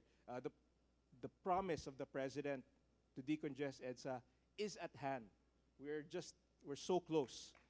And malapit na po, abangan nyo na po. This year, we'll see major improvements on EDSA. And I'd also like to acknowledge my partner because hindi yung sa amin mga roads, but the long-term solution to EDSA is really mass transit, the long-term. And this is spearheaded by Secretary Art Tugade, who this year, sisimulan na po yung subway. So this year, alam niyo po, napakahaba ng planning, pero nagawa na po ni Sec Art in the matter of few years to do this project, which is a flagship, the crown jewel of all our projects, one of the most ambitious projects in the history of our country. We have the LRT-7, which is 60% completed. Numerous airports. The Clark Airport is almost finished. So when you include this with our ambitious road infrastructure program, you can see that the vision of the President for this country is well underway to be completed. Like he said, he wants it finished by 2022, before the end of his term, and we're well on our way to fulfilling the promise that the President made at the beginning of his term. So again, it's always been our goal that these problems, the traffic, the congestion, these problems in the environment, yung Boracay, yung cleanup, the congestion in all our airports, these problems were not started under us, but definitely we are committed to finishing it within the term of the President. All these major things. And it was only under this President, it's only President Duterte who had the vision and the political will to execute the Build, Build, Build program. So again, I'd like to reassure everyone that we're well underway, and the President's promises from what was thought to be impossible are now inevitable. So again, thank you very much. And we look forward to more. The best is yet to come.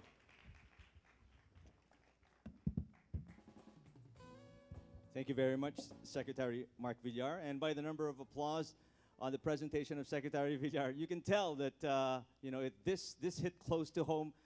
Everybody gets affected by traffic. No one is spared. So we're looking forward to more information about the Build, Build, Build projects of the DPWH. But now we jump into the health sector with the aim of providing equitable access and quality health care services for all. The Universal Health Care was signed into law February 2019. This legislation brings closer the collective vision under the Ambisyon 2020, which strives to improve the health of every Filipino. To discuss more about this landmark policy, may we welcome the Cabinet Secretary for the Department of Health, Secretary Francisco Duque III.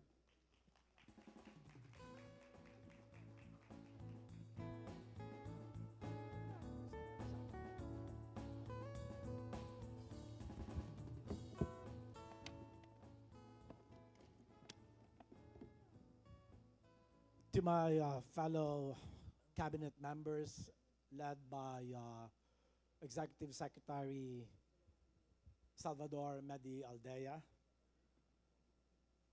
to our distinguished guests, fellow public servants, ladies and gentlemen, a pleasant morning to all.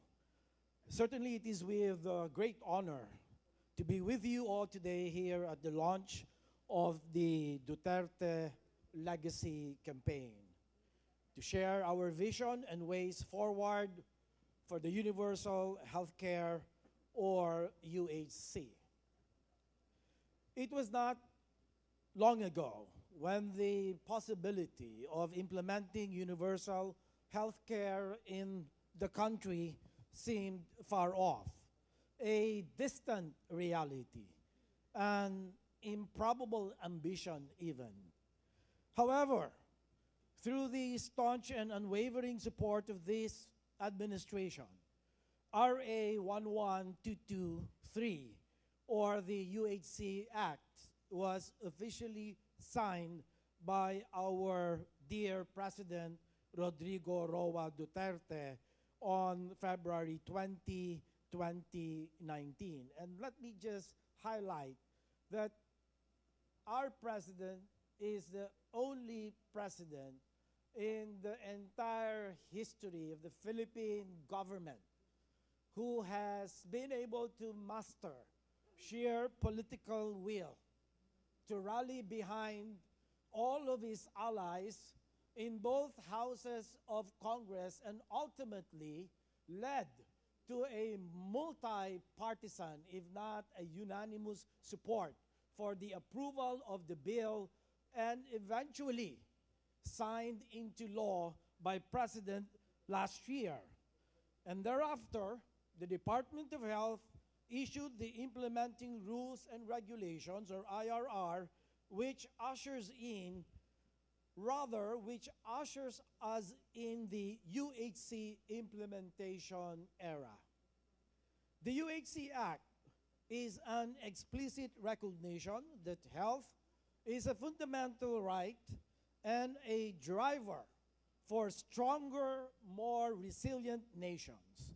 It is a commitment to keep people healthy, and when they're sick, give them access to quality care and protect them from impoverishing costs.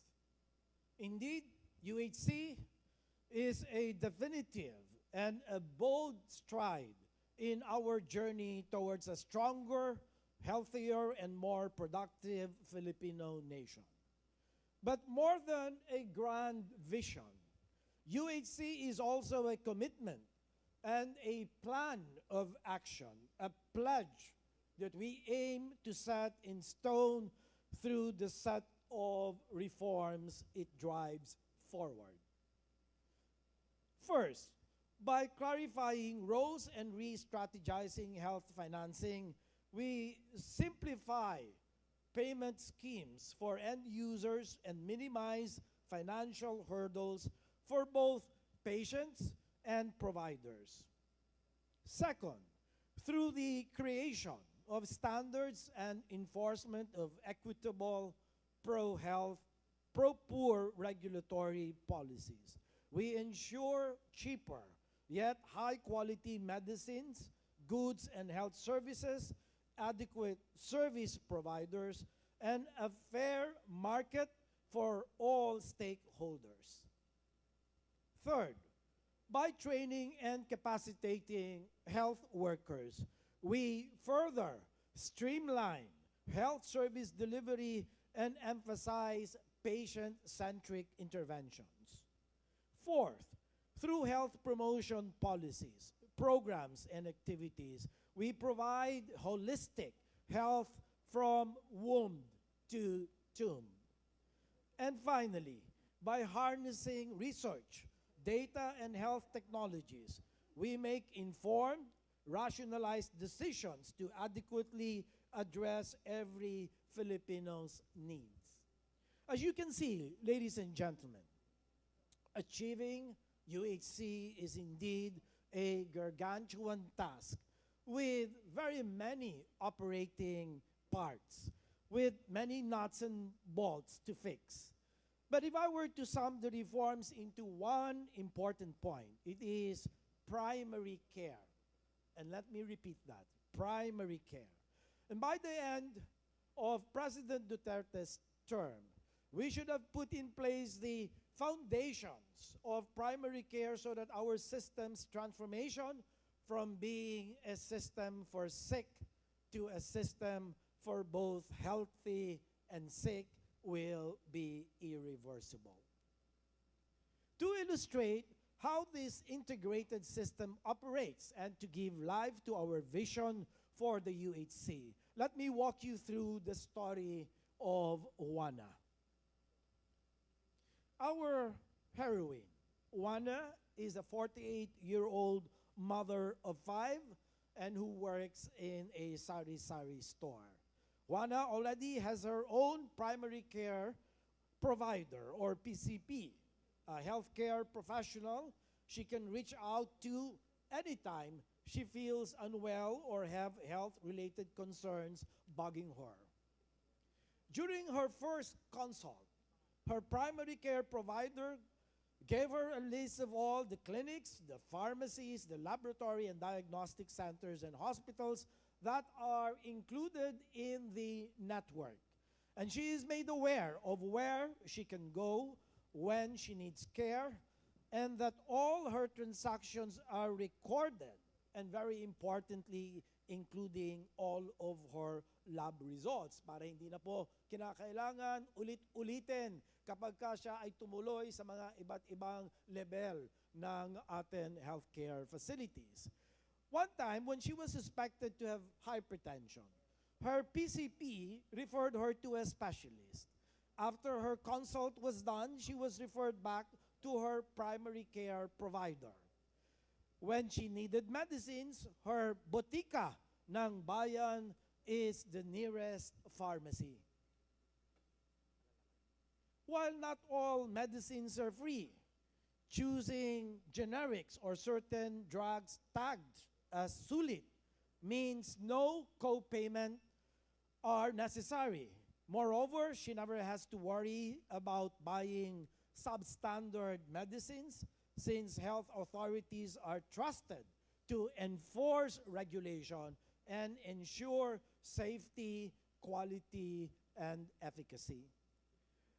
One day, when she accidentally fractured her hip and had to be operated on, Juana only had to provide her biometrics and was only asked one question: are you willing to co-pay or not?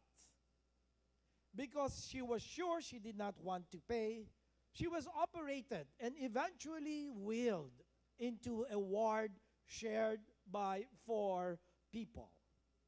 Juana thought her experience to be pleasant. The room was clean, hygienic, and while shared with others, still allows for privacy. When it was time to go home, the bill was sent to her room. And because of the no-balance billing policy, she did not have to pay a single centavo. By the way, this is already happening. The no-balance billing policy is already very much in place.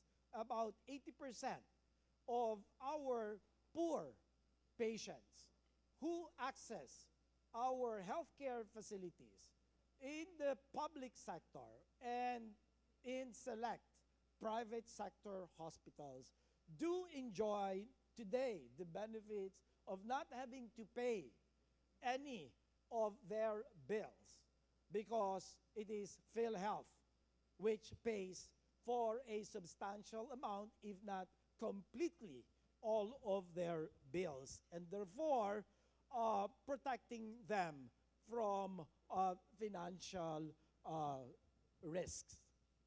To realize this impassioned ambition for the Philippine health sector, your Department of Health, through the unwavering support and compassionate leadership of President Duterte, is in the middle of rolling out the blanket provisions of UHC nationwide. Moreover, we have welcomed 56 LGUs, provincial governments in particular, as part of the first cohort of our UHC integration sites, or UIS.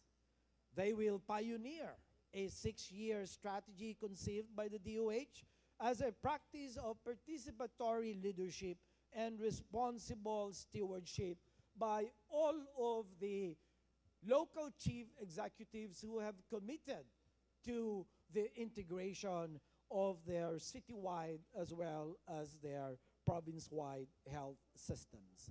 The DOH encourages all other LGUs to start building up their own province and citywide health systems as well. Ladies and gentlemen, this is the UHC promise. This is the legacy and brand of change we aspire for President Duterte's administration to leave behind. The vision of the UHC is clear. All Filipinos, walang maiiwan, living in an environment that enables active and healthy lifestyles, are taken care of by a primary care provider who acts as their healthcare advisors as well as navigators. All Filipinos will be able to enjoy the benefits of PhilHealth. By the way, PhilHealth's membership today has reached 98%. 104 million of the Philippine population enjoys today the benefits from Philippine Health Insurance Corporation. And all Filipinos will be entitled to quality inpatient care that is available and accessible at fixed to zero co-payments. Ladies and gentlemen, the success of UHC can only be measured by the well-being of our fellow Filipinos and how effectively the health system responds to their needs. And while UHC cannot be achieved overnight, with our joint efforts and the continued support of our dear President, we can make this happen. We can reach this destination through the meaningful and deliberate intersection of our health leaders, the academe and healthcare implementers, the local government leaders and officials, and other stakeholders from various sectors to push indeed the agenda of healthcare for all. When national leadership pushes institutions to innovate, to remain responsive to the needs of its constituents, we set ourselves on the course of a truly progressive nation. So as we trudge the uphill path towards full realization of the universal health care, I hope we emulate the brand of leadership and spirit President Duterte has only shown us: genuine, undeterred, and resilient. May we stay inspired and committed to our mandate of providing every Filipino the kind and quality of healthcare services they deserve. Ladies and gentlemen, we will go full steam ahead towards universal healthcare. Kalusugan at kalinga para sa lahat. Muli, maraming salamat sa ngalan ng Department of Health.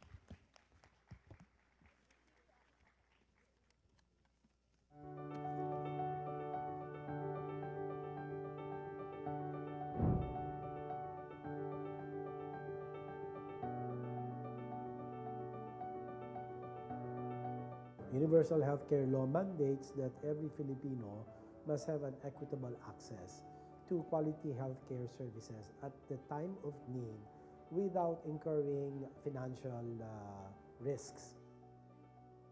Maraming mabebenepisyohan sa UHC law. Una-una, ang mga pasyente, lalo na ang mga mahihirap, ay makakasiguro sila na magkakaroon sila ng mga pangunahing serbisyong pangkalusugan. Pangalawa, yung atin mga healthcare facilities ay makatatanggap sila ng financing para sa mga serbisyo na kanilang pamamalas sa ating mga kababayan. Pangatlo, ang mga doktor, ang mga healthcare professionals ay magaganansyahan din kasi maliban dun sa kanilang sweldo, madadagdagan pa mula sa mga reimbursements ng PhilHealth sa kanilang mga facilities. Kasi po ma'am, sa totoo lang po, yung sitwasyon po namin, yung pinoproblema namin about sa financial po. Kaya dito kami mismo sa hospital na public para wala po kaming babayaran po ma'am pag na-admit po yung pasyente namin. Wala na silang dapat ikabahala dahil no balance billing policy na sa ilalim ng Universal Healthcare Law. So, ang mga ospital ay hindi na po sila dapat maningil. Ang 90% sa ating mga pampublikong mga pagamutan ay hindi dapat sumingil. Na-diagnose po ako ng stage 3B rectal cancer. From Taguig Pateros, nirefer po kami sa PGH. Napakalaking tulong po sa amin yung paggamit ng PhilHealth. Kasi Ang aking mister as of now, wala po siyang work kasi nga, naasikaso niya ako, yung aming baby. We are grateful that Aklan is chosen as one of the implementation sites of this law, the Universal Healthcare Law.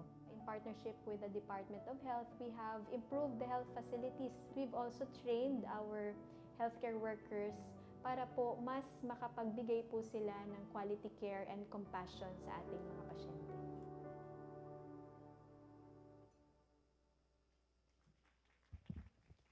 Ladies and gentlemen, the Provincial Health Officer of Aklan, Dr. Leslie Ann Luces.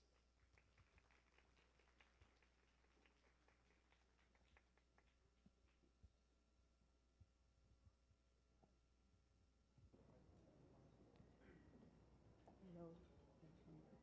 Magandang hapon po sa lahat. Ako po si Leslie Ann Luces.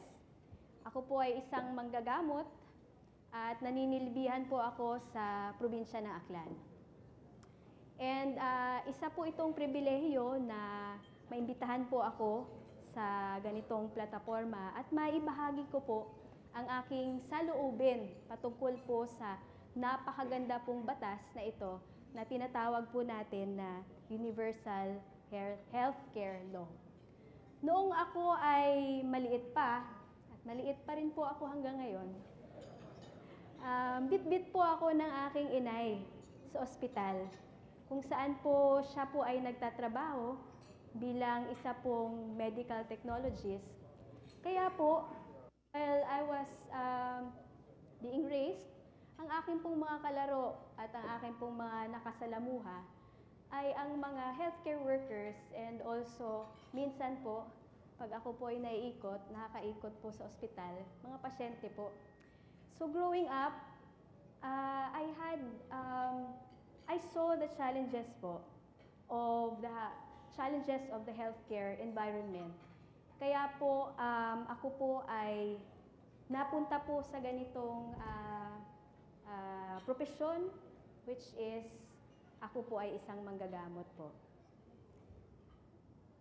Pinili ko po ang isang unpopular track. Wala po dito masyadong, hindi po ito masyadong pinipili. I am a public health doctor.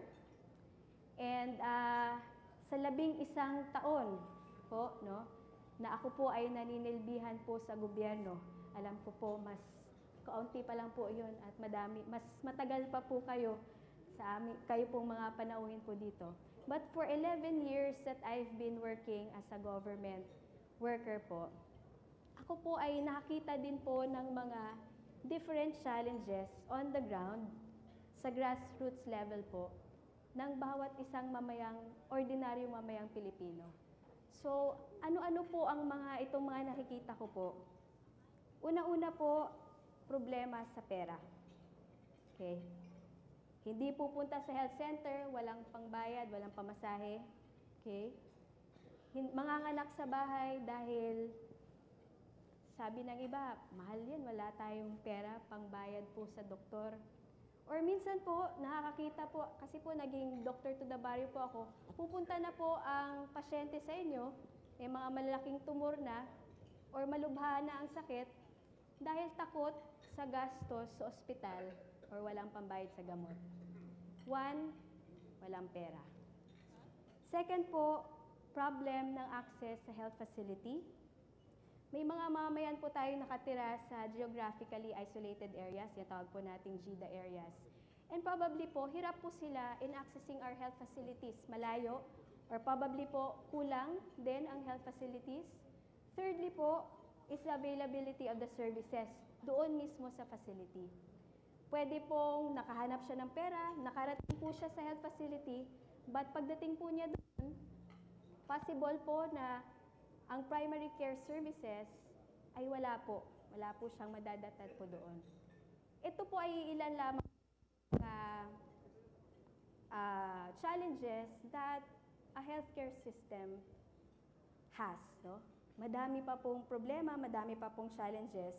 But what I am most thankful for is that this administration took the leap in passing the Universal Healthcare Law. And by passing the law, by passing the law, we have solidified the healthcare reforms. Reforms such as financing, such as yung mga sinabi po ni Sec kanina, financing, service delivery regulation, governance, performance accountability. Kaya may lubos na nagpapasalamat. Maraming salamat po, Pangulong Duterte, for your strong leadership, okay, and for your strong emphasis in building the healthcare system ng Pilipinas po. I like what Secretary has presented earlier, that captured po yung how every Juan and Juana will benefit from implementation of the law. And by strengthening the primary care, every Filipino will be assured of affordable, equitable, and patient-centric healthcare system. So po that the Department of Health has issued the implementing rules and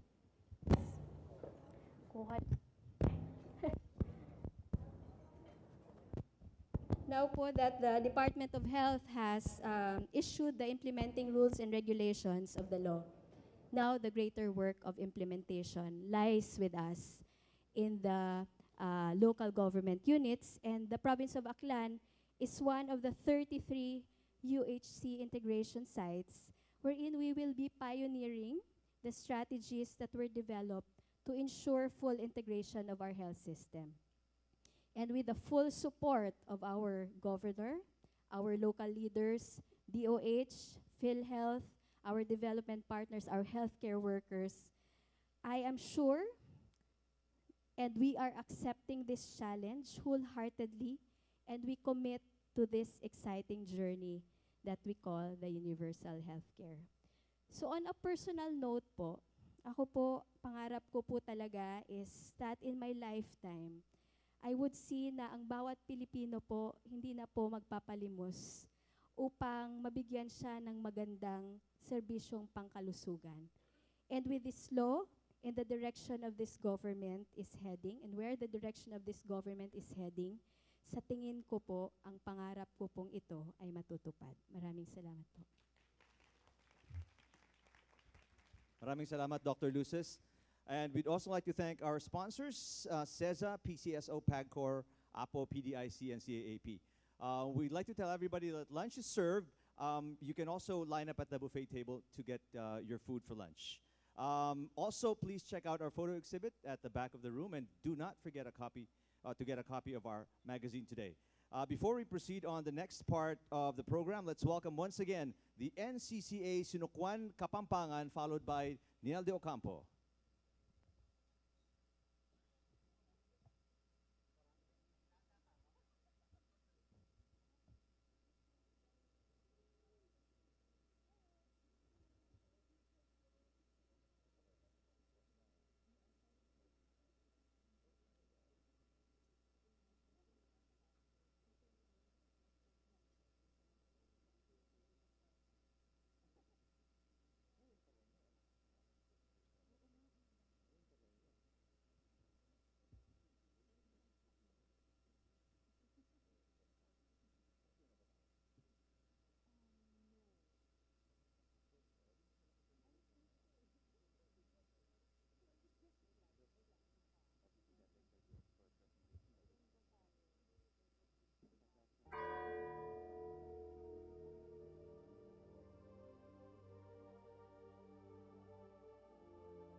pagsubok man.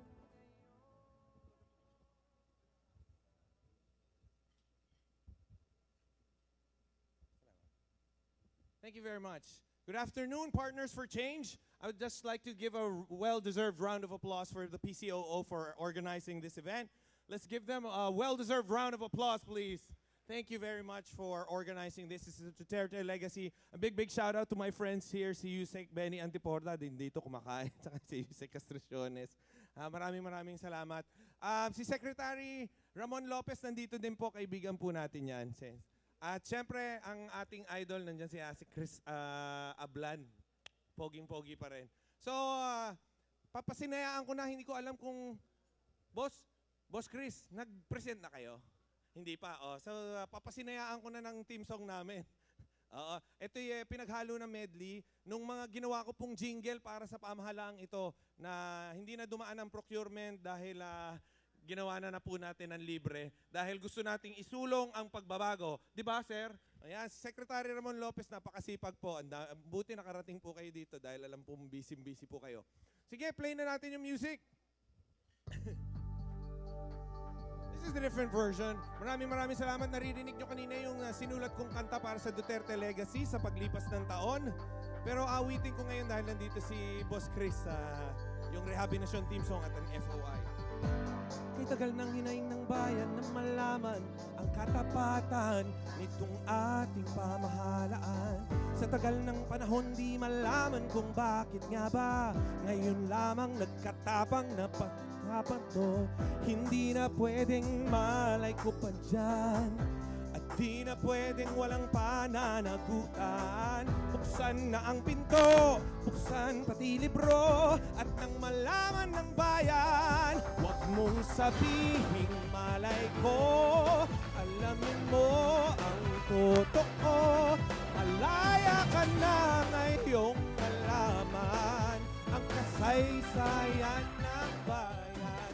At di ka na maniniwala sa sabi-sabi, haka-haka. Mas malaya ka kung may malay ka. Mas malaya ka kung may malay ka. Wow, FOI, ang sigaw ng bayan ay FOI. Put your hands up, yo! This is the theme song of the Drug Rehabilitation Program of the government. Walang maiiwan sa pagsulong ng bayan kung sama-sama tayong hahanapin ang daan. Naligaw ka man sa anumang landas, tutulungan natin humanap ng lunas at magtiwala ka lang sa salita.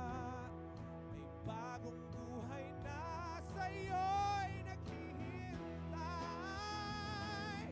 at ang pagbabago'y makikita sa'yo. Para sa susunod na henerasyon, kailangan ngayon rehabilitasyon at giginhawa na ang disposisyon sa ating panahon.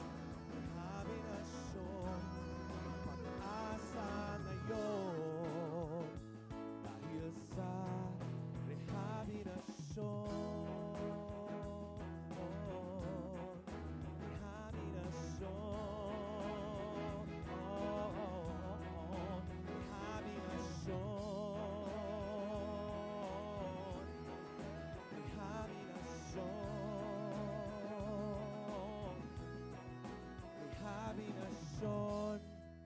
Maraming salamat. Ipagpatuloy ang pagkain. Would you do the honors of introducing the next performer? There's another performer. Okay, there's another performer performing for you. Of course, they're performers, so that's what they do, perform. So I would like to call on stage Alina Velasquez, the singer of the hit song Kahit Gaano Kalaki. Okay, ang budget. Okay, hindi. Yan. Okay, kahit gaano kalaki. Nandiyan na ba si Alina? There you are. Si Alina Velasquez po. Isa din pong kasama namin magmula pa noong 2016, umaawit para sa ating Pangulo. Ayan. Sige, I will turn over the microphone as it was turned over to me. So, a lot of saliva went into that microphone. I don't care. Matagal na tayong magkaibigan, Direk Niel. At syempre, yung support ko sa Pangulo, talagang sobra. From day one, nandun na po ako sa likod niya at kumakanta at kinakantahan ko ang lahat ng mga nagmamahal sa kanya. Hanggang ngayon, mabuhay po kayo. Naku, sana nga madaan si Presidente ngayon, pero we'll see. Mabuhay po tayong lahat. Maraming salamat po for being here. Ang saya-saya. Ang sarap sa puso na nakita natin yung mga pagbabago. Alam na alam natin po yan, di ba? Maraming kumukontra, pero bayaan lang natin sila. Play the music, please. Habang kumakain kayo, isa-serenade ko kayo. Music up, please.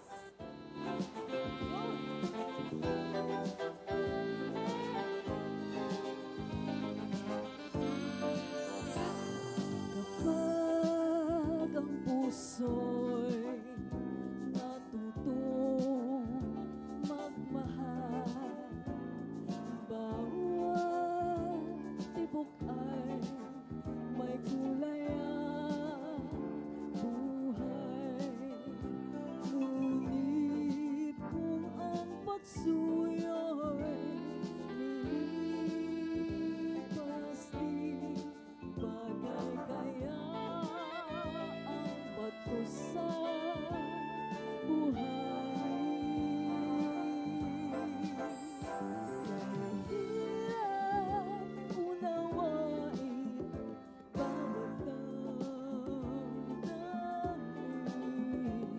pangakong magmahal hanggang libing. Sa langit may tagpuan din at doon hihintayin itong bato sa buhangin.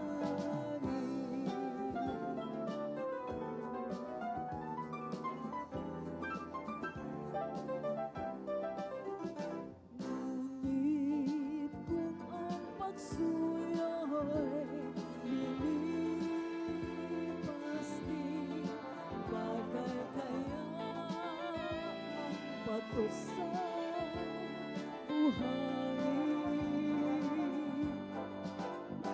Kahirap unawain bawat damdamin, pangakong magmahal hanggang libing. Sa langit may tagpuan din at doon hihintayin itong bato sa buhangin. Mabuhay po tayong lahat. Pagpatuloy po natin ang pagmamahal sa ating mahal na Presidente. Thank you. God bless you all. Ituloy ang pagkain. Thank you.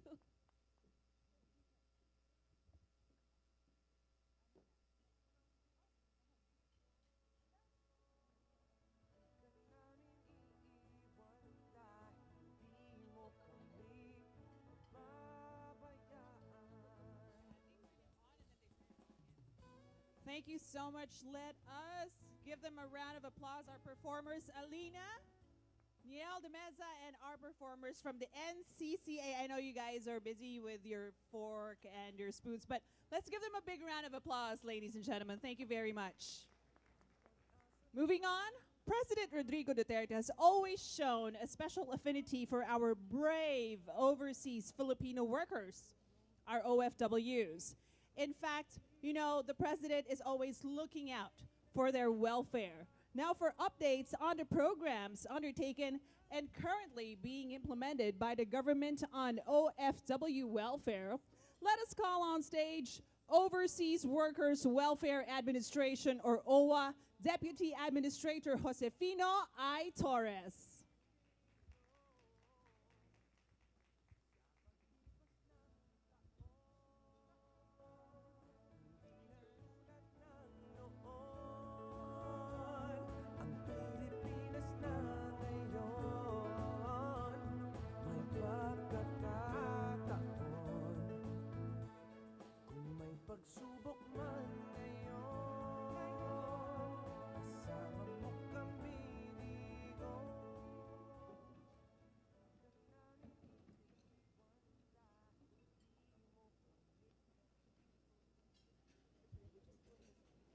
Magandang hapon po sa inyo lahat.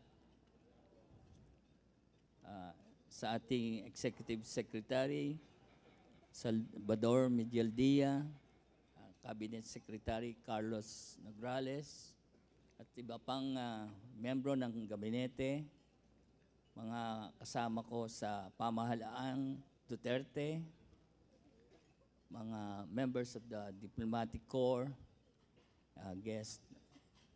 Gusto ko lang i-relate sa inyo on what we had done under the leadership, kasama ang pagmamahal at malasakit ng ating Pangulong Rodrigo Roa Duterte sa ating mga OFWs.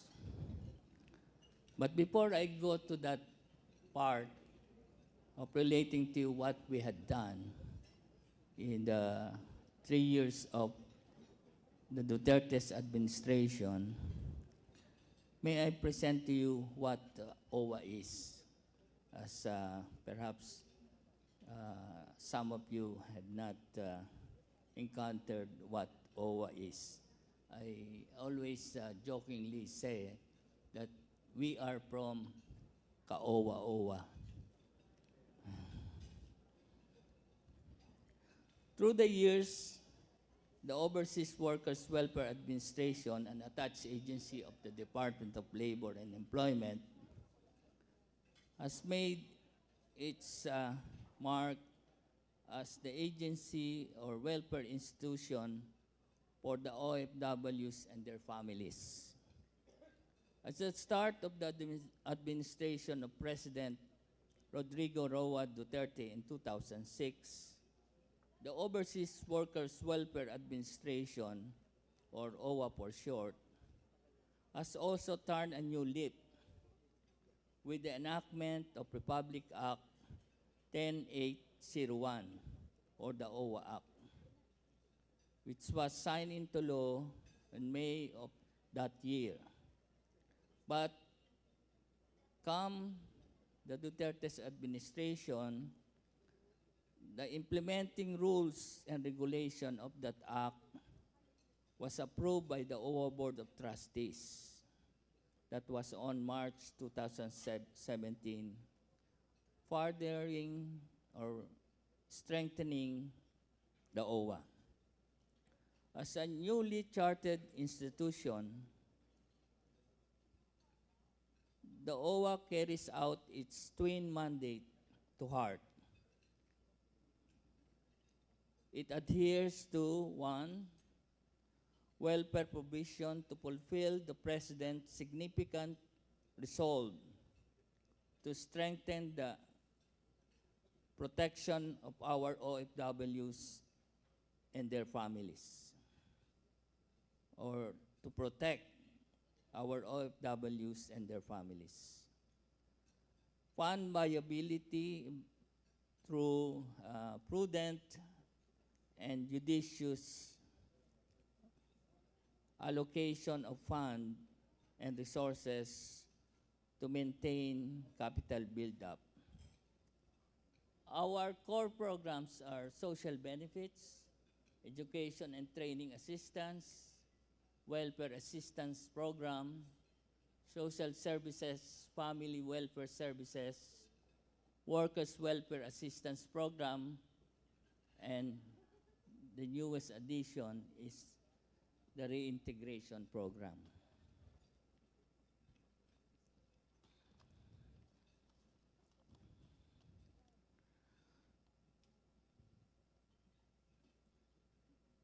To ensure a concerted and consolidated efforts towards the reintegration of our returning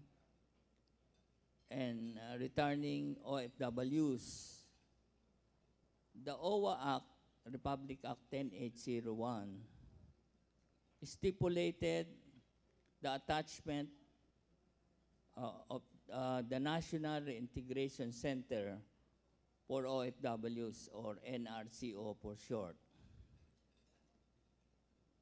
One of the flagship program, as you will glean later, in the testimony of one of the beneficiaries of this program is ikaw ang sa Pinas, ikaw ang ma'am, sir.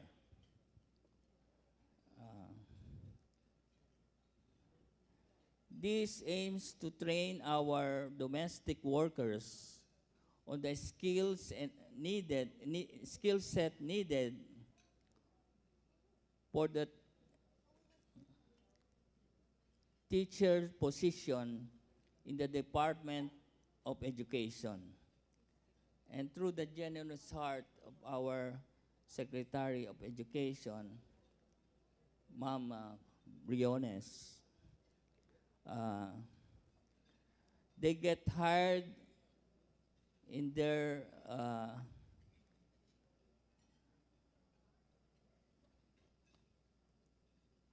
hometown and get out of plain domestic work. So this is the scheme that was negotiated or entered into between the National Reintegration Center of OFWs and the Department of Education. Aside from that teaching position, the trained domestic workers can also buy for non-teaching position at the Department of Education.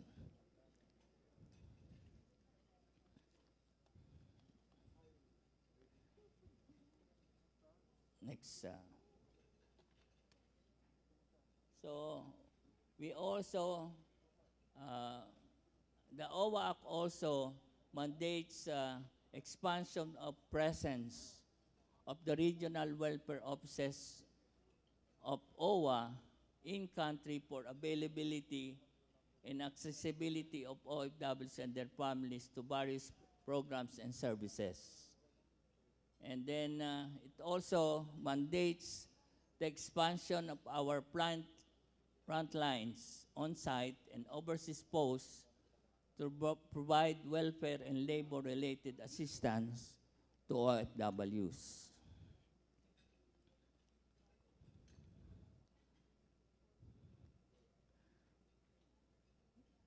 Next slide. So,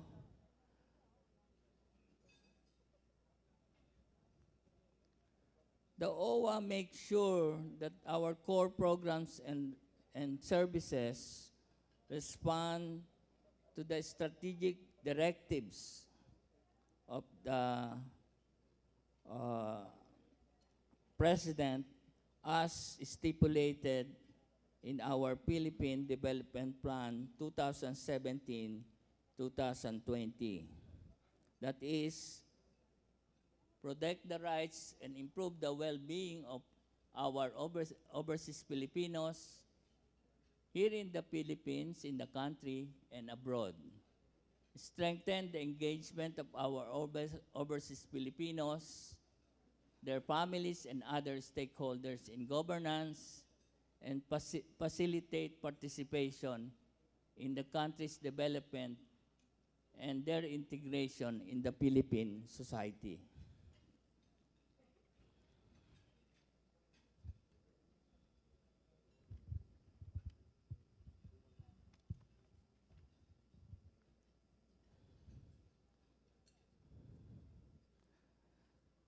The main core of our one of our core mandates is with regards to the stewardship of the OWA Welfare Fund.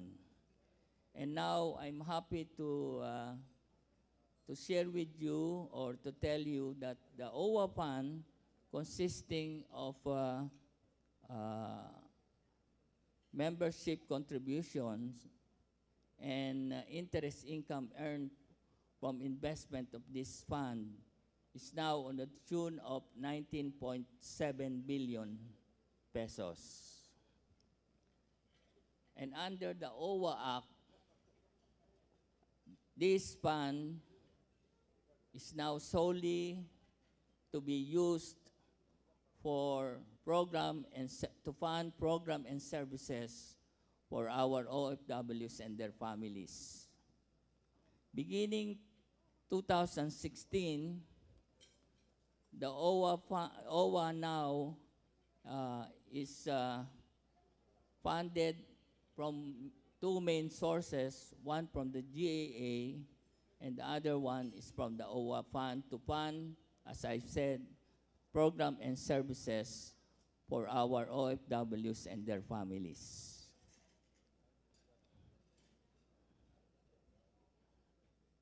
Next slide. And I'm happy to note to report to you that from 2016 to 2019, direct payment benefits to our OFWs and their families increased to a value to the tune of about 15%. This includes death and burial benefits, disability benefits, livelihood support, scholarship grants, calamity medical assistance to OFWs and OFW families. So from a total of 446,977 OFWs served, we have 149,000 OFW beneficiaries of an average yearly from 2016 to 2019 beneficiaries for direct payment.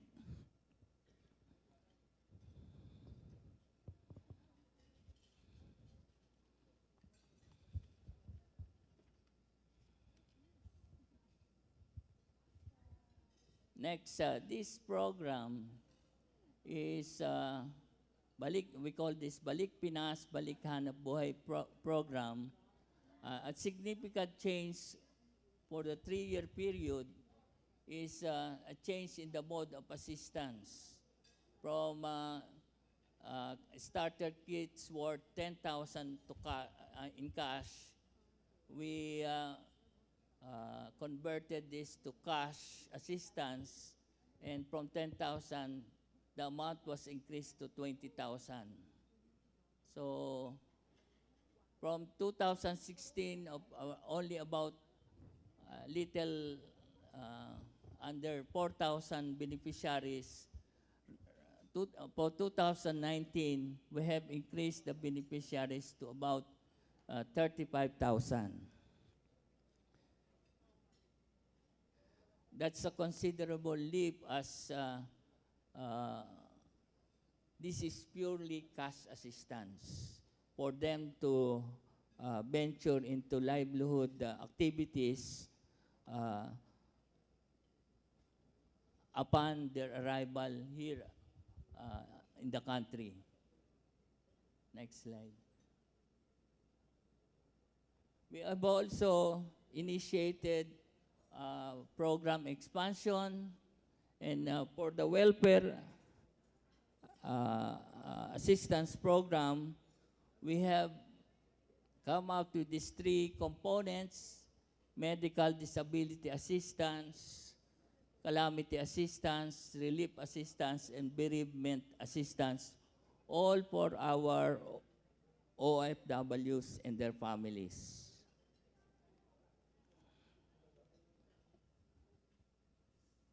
We have also initiated a supplementary medical assistance program for our OFWs. This is a financial assistance that aims to provide eligible availees with relief in the payment of their hospital and medical bills that is equivalent to the PhilHealth benefits under its case rate system, but not to exceed 50,000 pesos per member. Under our education and training program, particularly those supporting the pursuance of baccalaureate degrees by dependents of our OFWs, I'm happy to report to you that under the Duterte administration, we have expanded the number of scholars, as you can glean from the middle portion of the slide. We have increased, under our Education and Development Scholarship Program, we have increased the number of slots from 200 to 1,000 scholars. And open 400 slots formerly before the Duterte administration. This program is solely for new entrants to college, to tertiary education. But under the Duterte administration, we have increased the slots and open also slots for those who are already in the collegiate level, meaning they're already in school. So much so that we have 600 slots for second to fifth year college students, or a total of 1,000 slots annually. The Education and for Development Scholarship Program is sort of a competitive program. That is, they have to hurdle the exam administered by the Department of Science and Technology. But this other program, OFW Dependent Scholarship Program, are for dependents of low-paid or low-salaried OFWs. From 1,250 scholarship slots, we have increased the slots to 2,500. And I'm proud to say that our scholarship program is one of the generous programs, scholarship programs, now available for those pursuing baccalaureate degree. Among the milestones of OWA is an award given by the Presidential Action Center and Hotline 888, the linya ng pagbabago, exemplary and immeasurable support to the government public service. We were recognized last year. And another milestone under this Duterte, under the leadership of the President, is we have initiated the OWA rebate program. That is, we are returning a portion of what they had contributed to the OWA fund.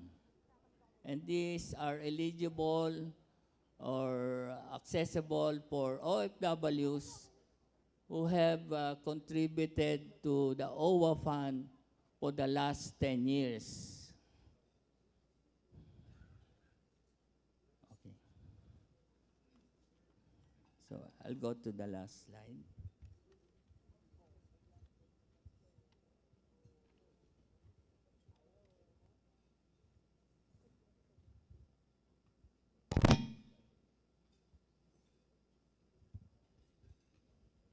Last slide, please.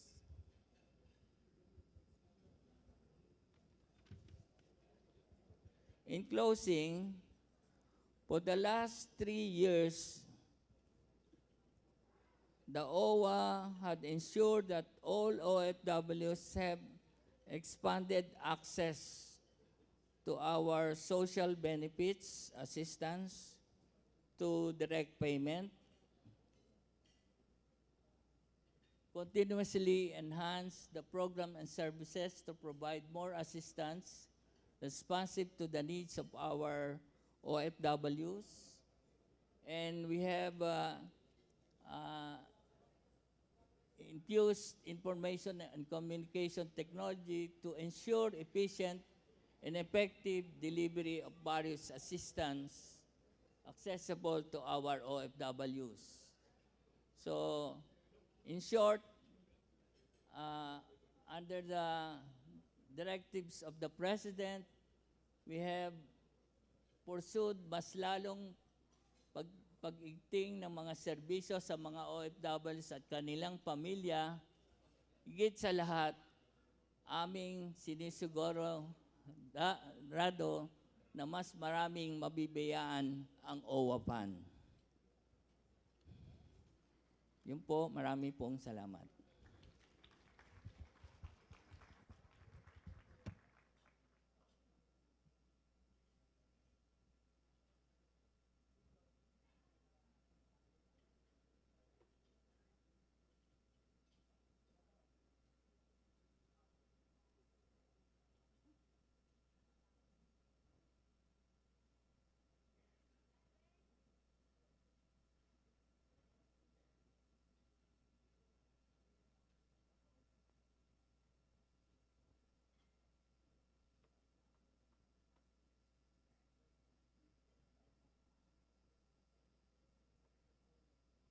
Kami po ang Longay Family mula sa Cubao, La Union.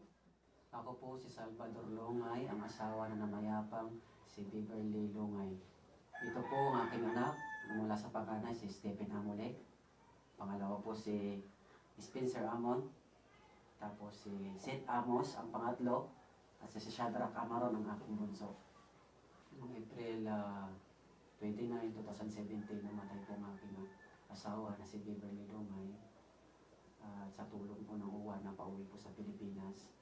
At personal pong dumalo sa aming bahay si Hans Kapdag. Binigyan po kami ng scholarship para sa aking mga anak. At ganyan din sa livelihood assistance na binigay po nila na tulong para sa kunting hanap buhay para makatulong sa aking pamilya. At ganyan din po tinulungan din po kami na tungkol sa life insurance ng aking asawa na namayapa at saka yung binigyan din po kami ng date burial. Salamat po sa mga tulong, sa tulong po ng OWA. Yung isa sa mga napakalaking bagay para sa akin bilang patid ng pamilya ay yung scholarship po ng mga anak ko. At dahil sa scholarship po, malaking bagay po yun para sa mga anak ko at yun po yung pangarap ng asawa ko kung bakit siya nag-abroad, nagtrabaho para sa aming mga anak. Maraming salamat po sa scholarship namin natanggap namin ng mga kapatid ko. Salamat din po sa livelihood assistance na binigay po ng OWA. Dahil sa insurance ni Mami na nagkabayan na kami, maraming salamat po. Dahil po sa livelihood, nagka-tricycle na po kami. Thank you, OWA. Sa aming pong mahal na Pangulo na si President Rodrigo Duterte, salamat din po. Salamat pa rin po. Dahil nabigyan po kami ng ganitong klaseng tulong. At ito po yung pangarap ng asawa ko. Maraming salamat po.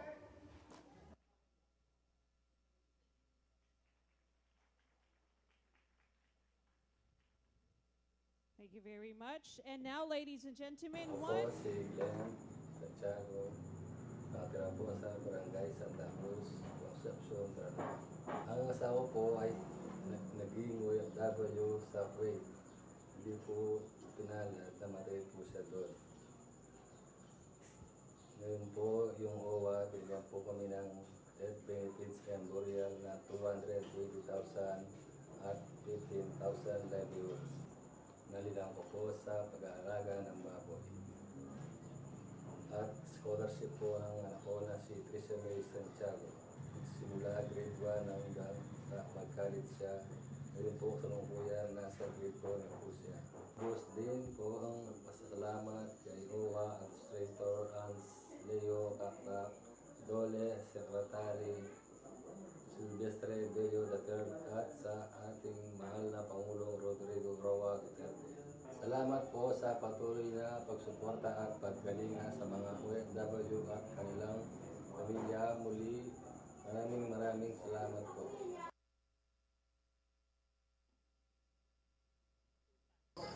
Ako si Marlita Dignadisi, 49 years old. Ako si Renami Dignadisi, 19 years old. Ako si Rhea May Dignadisi, 17 years old. Ako si Ken Rose Dignadisi, 15 years old. Ako si Roger B. Dignadisi Jr., 12 years old. Kami po ang pamilya ni Roger Dignadisi na nakatanggap ng livelihood program at scholar, kaming apat na anak ng ILAP program. Kami po ay nagpapasalamat sa OWA at kay President Duterte dahil nabigyan po kami ng pagkakataong maging scholar. Maraming salamat po, OWA!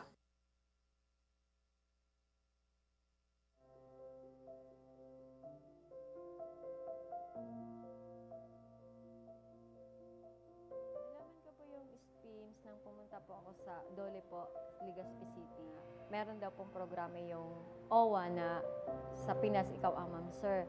Kumbaga, ang pinaka-programa nila, naaanin mo pa sa magtrabaho sa abroad na mayroon naman dito sa Pinas. Tapos dito kayo naman ibigay ng ating gobyerno po. Doon sa NRCO, na-avail ko yung program nila na livelihood assistant. Kakuha po ako ng pangkabuhayan po. Napalaki ko sa dress shop, so nagkaroon ako ng bridal gown ngayon. As in talaga, kumbaga stable, nagkaroon ako ng tahian na parang malit na factory. Aside niyan, ang kagandahan sa ISPIN po, nabibigyan po kami ng chance, mapanindigan namin yung tinapos namin ng course. Hindi lang pala na tapos ka na, tapos babaliwalain mo lang sa ibang bansa na magtrabaho na katulong. Dito, mas pinapahalaga ng ISPIN. Pag teacher ka, dapat pakita mo teacher ka. So, madali naman po ako nakapasok bilang teacher po. Nung nakapasa po ako ng April, nagbalik ako sa OWA. Sabi ko, ma'am, nakapasa na po ako. So, kung mabibigyan niyo po ako, magtatry po ako maging teacher po sa DepEd. Sabi po ng NRCO OWA po, pwedeng-pwede po ako doon sa programa nila. Year 2018, nabigyan po ako ng award na school kit. Yun ay laptop at saka yung printer po. Malaki po yung pasasalamat ko po. Na-establish ko po yung sarili ko. Na dati, wala ka. Tapos ganito na yung life ko. Yung simpleng buhay mo, nabago ka agad. Dito kasi, may trabaho ka na, yung family mo, nandyan pa, yung isip at puso mo, kompleto dyan. Kaya nga po, binigay ni Lord sa akin yung kasagutan sa NRCO po. Kung i-compare ko po siguro, yung buhay ko nun sa ibang bansa dito, di na po ako babalik sa ibang bansa.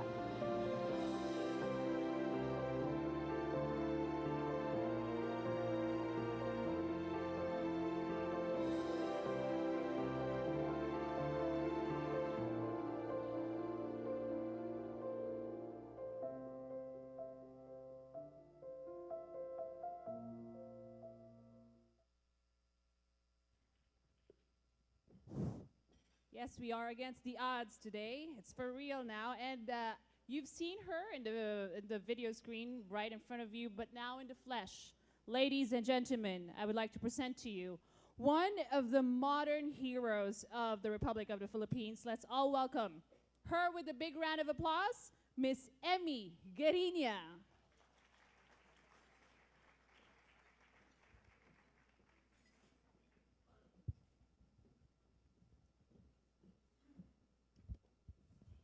Magandang hapon po sa inyong lahat.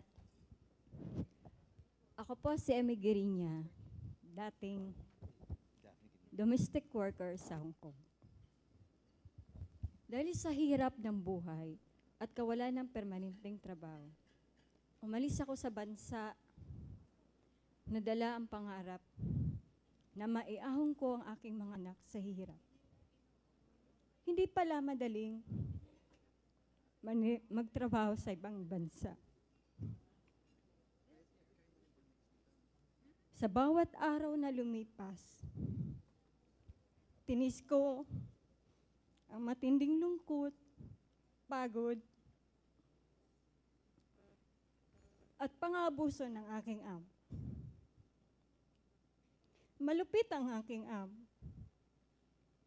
Ako ay sinasaktan, hindi pinapakain at kinukulog.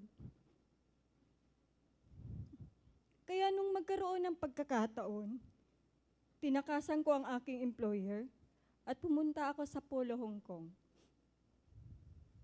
Tinulungan nila ako na mabawi ang lahat na nagastos ko, pati na rin ang hindi nabayaran buwanan sahod. Umuwi ako sa Pilipinas na may sakit at bigong makamtan ang aking pangarap. Dahil wala ako ng mga panahon na yon, lumapit ako sa Department of Labor and Employment sa Bicol at mapalad naman na nabigyan ng livelihood assistance na bigasan ng Overseas Workers Welfare Administration National Reintegration Center for OFW or OWA-NRCO.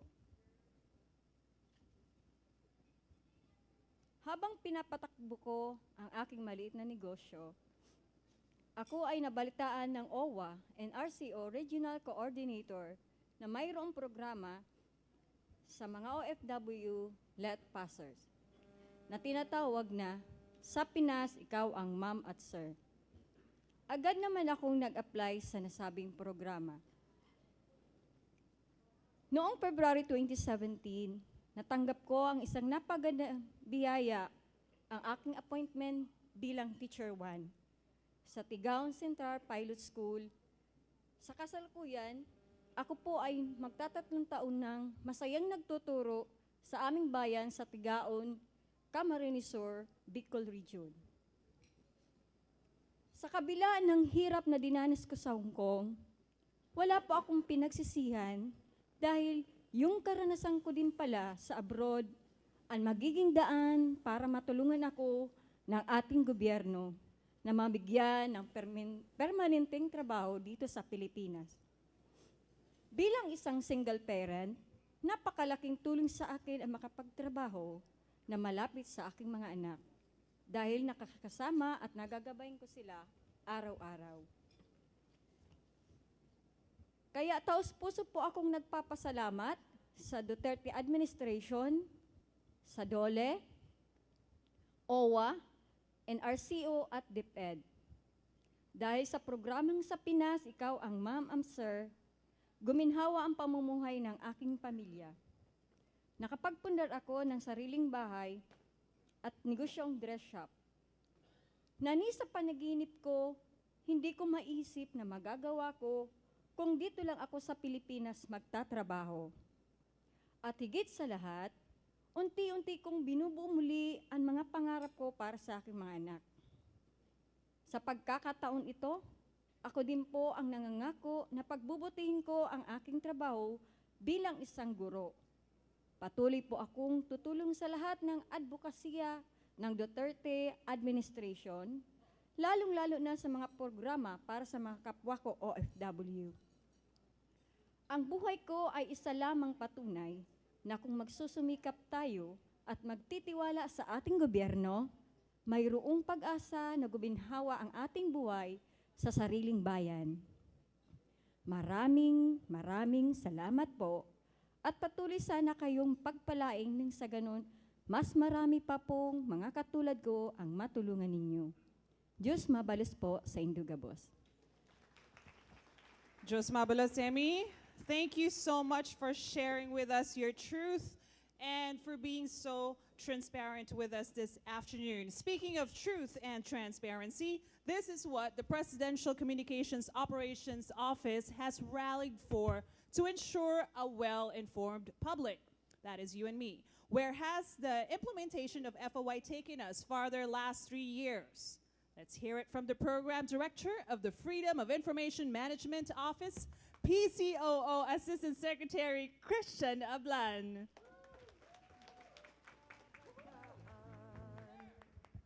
Thank you, Jada. Good afternoon, everyone.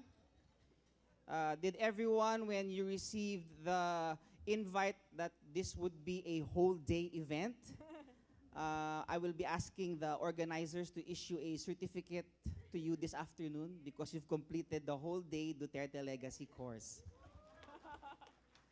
This is the most difficult time to discuss a legacy project of the President because every one of you is full from our hearty lunch, and all of you want to probably sleep. But I will try my best to entertain you, no, inform you.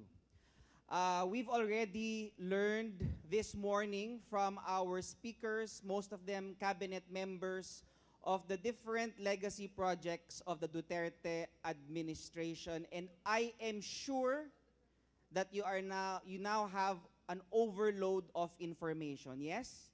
And that's where we come in from the PCOO, because the President designated us to implement one of his legacy projects, which is the Freedom of Information Program. If in case you forgot any of the information shared by Secretary Villar or by Secretary Duque, you may ask the DPWH and the Department of Health on our website, foi.gov.ph. Earlier, you heard Secretary Briones discuss the ALS program, and some of you, and maybe even those who are watching on PTV and on our Facebook Live, you may be wondering, how can I be a recipient of ALS? And what educational institutions provide ALS in my area? In terms of CHED, what particular universities provide for information on courses on software development or game development? In terms of the DPWH projects, what are the national build programs in my locality?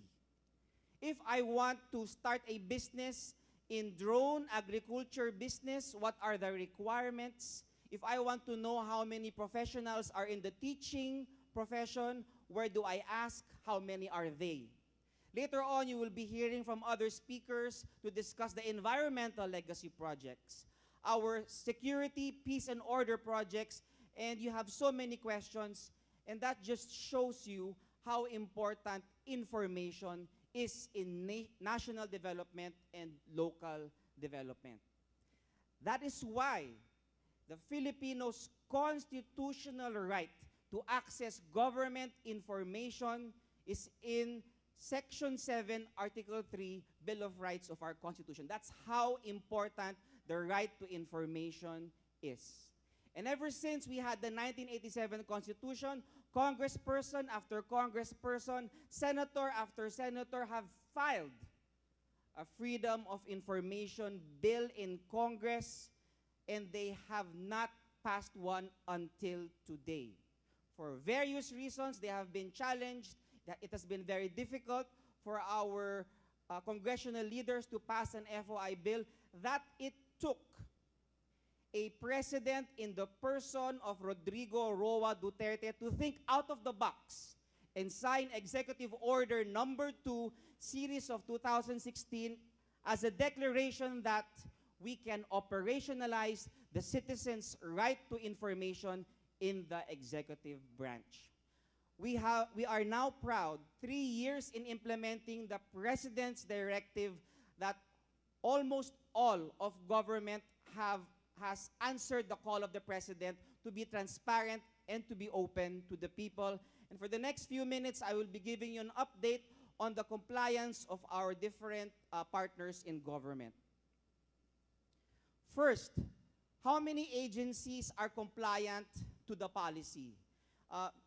An issue that really pervades us in policy implementation is that just because the policy is there, automatically it will be implemented. That's not the case. It's not the case here in the Philippines, and it's definitely not the case in other countries. I'll show you the slides here, show you that from 2016 to 2018, how many or what percentage of our government offices have complied to the call of the President to be transparent and open. Up and running in 2016, almost 100% of national government agencies have complied. Towards 2017 and 2018, GOCCs, we had a rough start back in 2016 with only 43% compliant, and then we moved up to 88 to 92% 2018 to 2019. SUCs, we really had the difficulty during the first year of implementation, but with the help of Chair De Vera and CHED, we were able to increase it from 23% all the way up to 96%, And the last one is called local water districts from 7% to 41% for an overall compliance rate of 69%. We are optimistic that by the end of 2020, all of government will be FOI compliant. Aside from being FOI compliant, meaning when a citizen, when a Filipino goes to OWA in Intramuros or whatever office, they will be able to get a response within 2 weeks. We have opened a website called the eFOI portal on foi.gov.ph so that our OFW colleagues who are in the Middle East, who are in Europe, Australia, America, if they have any questions, they can log on and ask the agencies directly.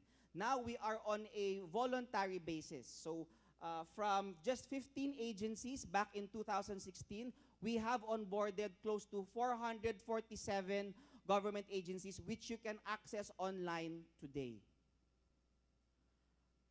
Because we have our eFOI portal and regular FOI requests, the slide shows you the number of FOI requests government has been receiving since 2017. For paper-based requests, we had 3,737, and then as of last year, that has already spiked to 29,490. In the eFOI portal, we started out with 7,352 requests, and now it's up to 18,000 for more than 50,000 or 60,000 FOI requests. So what is our batting average? How good or bad is government in answering an FOI request? The next slide will show you that we have improved in the last 3 years. From a 41% success rate, we now have improved our services, and 5 out of 10 times, government is able to respond to the request of the people. And we are very optimistic again that by the end of the President's term, this percentage will increase to at least 75%. How were we able to operationalize freedom of information in government? Well, we knocked on the doors of each and every department and each of their attached agencies and bureaus, of each GOCC, of each SUC, of each local water district. We knocked on their doors and we trained their personnel. There was no creation of an additional item for an FOI officer. It was an added task. And we are very thankful and grateful to all 1,000 government agencies that have answered the call of the President and trained more than 4,000 of their staff to answer the questions of the citizen. So what kinds of information have the Filipino people been asking for the past 3 years? The slide shows you 42% requests for legal documents. They ask for copies of Republic Acts, laws, other orders. Sometimes a secretary would have an office order, a department order. They want to have a copy of that, and we disclose that information. Sometimes a citizen is interested in an infrastructure project and would request for a contract. The DOTR, time and again, have disclosed these concession agreements to the citizens. Next, 39% requests for statistics. They want to get health data, poverty data, IP data, AIDS data, and all kinds of data sets and statistics. And agencies like the Philippine Statistics Authority and DOLE have disclosed these data sets. Only 6% are interested in the personal information of public officers, and 13% actually accessed FOI for the wrong reason. They actually were complaining and not asking for information. We have directed them to the proper program, which is the 8888 Presidential Complaint Center. After national government agencies, local water districts, GOCCs, and state universities, our next target are local government units. And because of the initiative of Secretary Andanar of the PCOO and Secretary Anyo of the DILG, they issued a joint memorandum circular last year promoting local government units to pass their respective FOI ordinances on a voluntary basis. So from 3 LGUs back in 2017, we now have 22 LGUs. We are hopeful that by next year, the passage of an FOI ordinance becomes a criteria of the seal of good local governance, because if there is one thing we learned in implementing access to information, it is that in the eyes of a citizen, every one of us constitute one government office. And if a person requests for information from one office and is dissatisfied, then his vision of government is also the same. So we need to have FOI in all of government. This platform is also an opportunity for me to call on our legislators to finally pass the FOI bill and make it into law, to include them, the judiciary, the local government units, as well as the constitutional commissions. All of these numbers are useless if we do not have a success story. And we're very happy that one of our beneficiaries of the FOI program is here with us this afternoon to share her experience on how accessing government information helped her, and in this case, in her research. We have tracked a number, if not hundreds, thousands of successful FOI requests, you can see on the screen, from asking the Department of Health what is their classification and criteria to ensure that a hospital is a trauma center, all the way down to asking for information regarding gender and development budget of state universities. Filipino citizens have been accessing information using the FOI program of President Rodrigo Roa Duterte. That for this year, we have embarked on our Smart Citizen campaign. In this day and age of fake news, misinformation, and disinformation, while we have smart cities, smart TVs, smartphones, we at FOI under PCOO would like to advocate the smart citizen.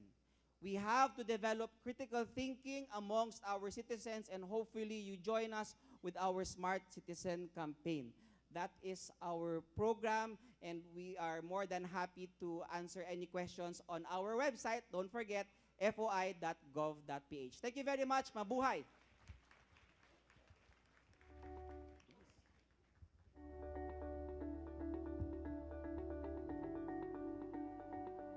Since the President signed Executive Order Number 2, Series of 2016, back in July 23, 2016, madami ng mga naging development sa ating National FOI program. We have almost all of the 1,000 national government agencies, GOCCs, SUCs, and local water districts with their FOI manuals.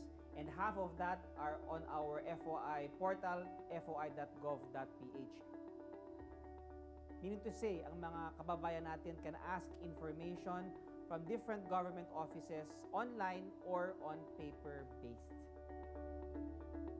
I tried to access the portal, and then I tried to test it, and then I was hoping that just an ordinary program of the government, a new program, so maybe they're adjusting with the system. But after 3 days, I received an email from the FOI. My query was answered after 3 days, so I was very happy and satisfied with the program. The top most requested information on the FOI program is legal documents. That makes up 42% of FOI requests. 39% of FOI requests are from datasets and statistics. 6% are personal information. So people are asking for copies of official SALN as well as accomplishment reports and travel reports. From the past, kailangan kapag magre-request ka ng information, you have to personally visit the offices. Kahit galing ka sa malayo, even if you're from province, yun yung address ng FOI. Kahit nasan ka, as long as you have reliable internet connection, you can access information or you can request. Aside from that, it is somehow proactive. Kung yung request mo is na-request na ng ibang tao, makikita mo na siya doon. So you don't have to make another request.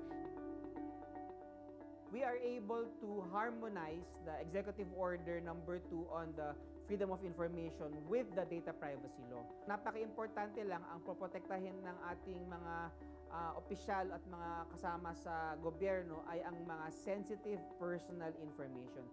Siguro ang pinagkaiba lang dun sa administrasyon ngayon na nakapagpasa nung FOI-EO is talagang hindi sila tumigil. hindi sila tumigil hanggat hindi nila na ipapasa kasi alam nila na kailangan yun ng tao na hindi lang para i-practice ng tao kung paano nila gagamitin yung right to information, but because the administration knows that this FOIEO will empower the people to practice their right to know kasi yun yung magiging gateway din para mas makapag-participate sila sa decision making. It's a very successful program for me since I'm one of the first beneficiaries of the program, so I could attest with its efficacy and its efficiency. Ang FOI ay hindi lang para sa transparency. Hindi lang siya tool para labanan ang korupsyon and to maintain accountability in government. FOI is for knowledge, it's for information, it's for transparency, and it's for empowerment.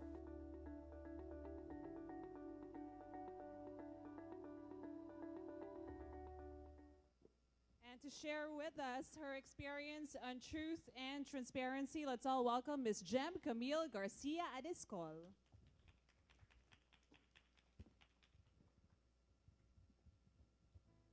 Magandang hapon po sa ating lahat. Ako po si Jem Camille Garcia Adescol. Bago pa man po ako maging FOI Receiving Officer ng Civil Aviation Authority of the Philippines, ay 3 taon na po akong kawani ng gobyerno, where I was given a chance to realize and embrace the significance of quality public service.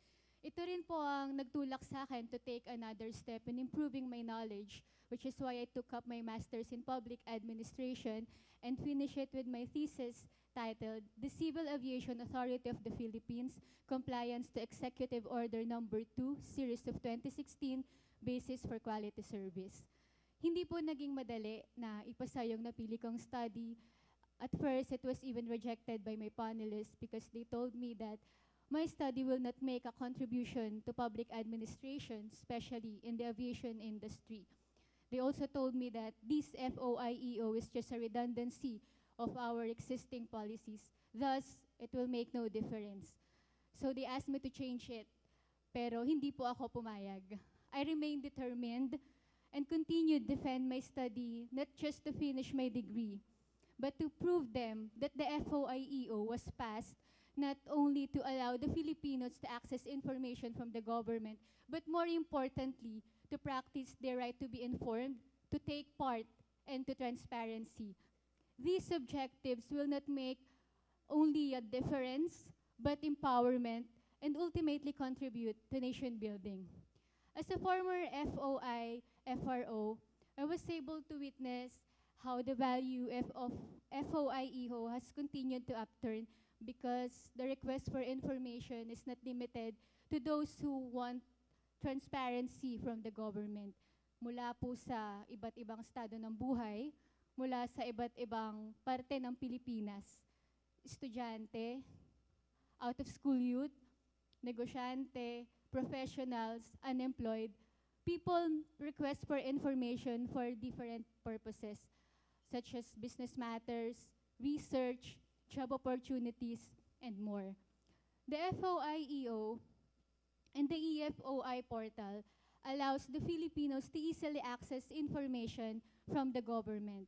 Especially, the EFOI portal enabled us to access information from the government without visiting their office, which saves time, money, and effort. Hindi na po kailangan gumastos sa pamasahe. Hindi na po kailangan mag-leave sa trabaho. Hindi na rin po kailangan umabsent sa school kung meron man pong mga impormasyon na kailangan mula sa iba't ibang sangay ng gobyerno. And this FOI initiative improved not just the quality of public service, but the trust and the confidence of the Filipinos to their government. The FOI executive order benefited me not only as a student who needed to pass her studies, or as a government employee who was tasked to respond to information requests in the aviation industry, but above all, as a Filipino who believes that the right of an ordinary citizen to request information on the dealings of the government and information that influences policymaking is truly a powerful tool to protect the society and its people against abuses, mismanagement, and even corruption. Today, I am more than grateful to share this legacy to my fellow men, And I would like to thank our President Rodrigo Duterte, the PCOO, the FOI PMO, ASEC Ablan, and Secretary Andanar for the untiring effort and support to ensure the efficient and effective implementation of this executive order. Maraming salamat po.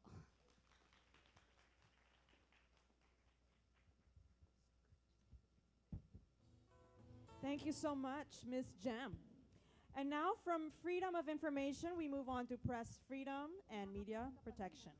President Rodrigo Roa Duterte pushed for the creation of an interagency tasked to protect the members of the press from harassment and ensure their safety as they carried out their duty as information bearers. Let's hear more developments regarding media security from the Executive Director of the Presidential Task Force on Media Security, PCOO Undersecretary Joel C. Egco.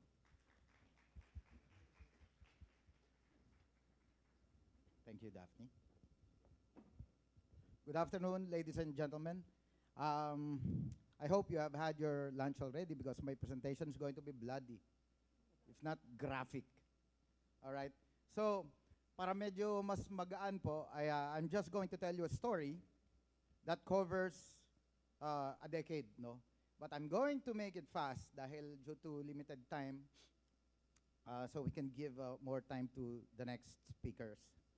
So my story begins 10 years ago, and after 10 long years of being in the company of war-torn countries like Iraq, Syria, Somalia, South Sudan, and others, the Philippines has been in the list of the most dangerous countries for journalists in the world. Imaginin po ninyo yun.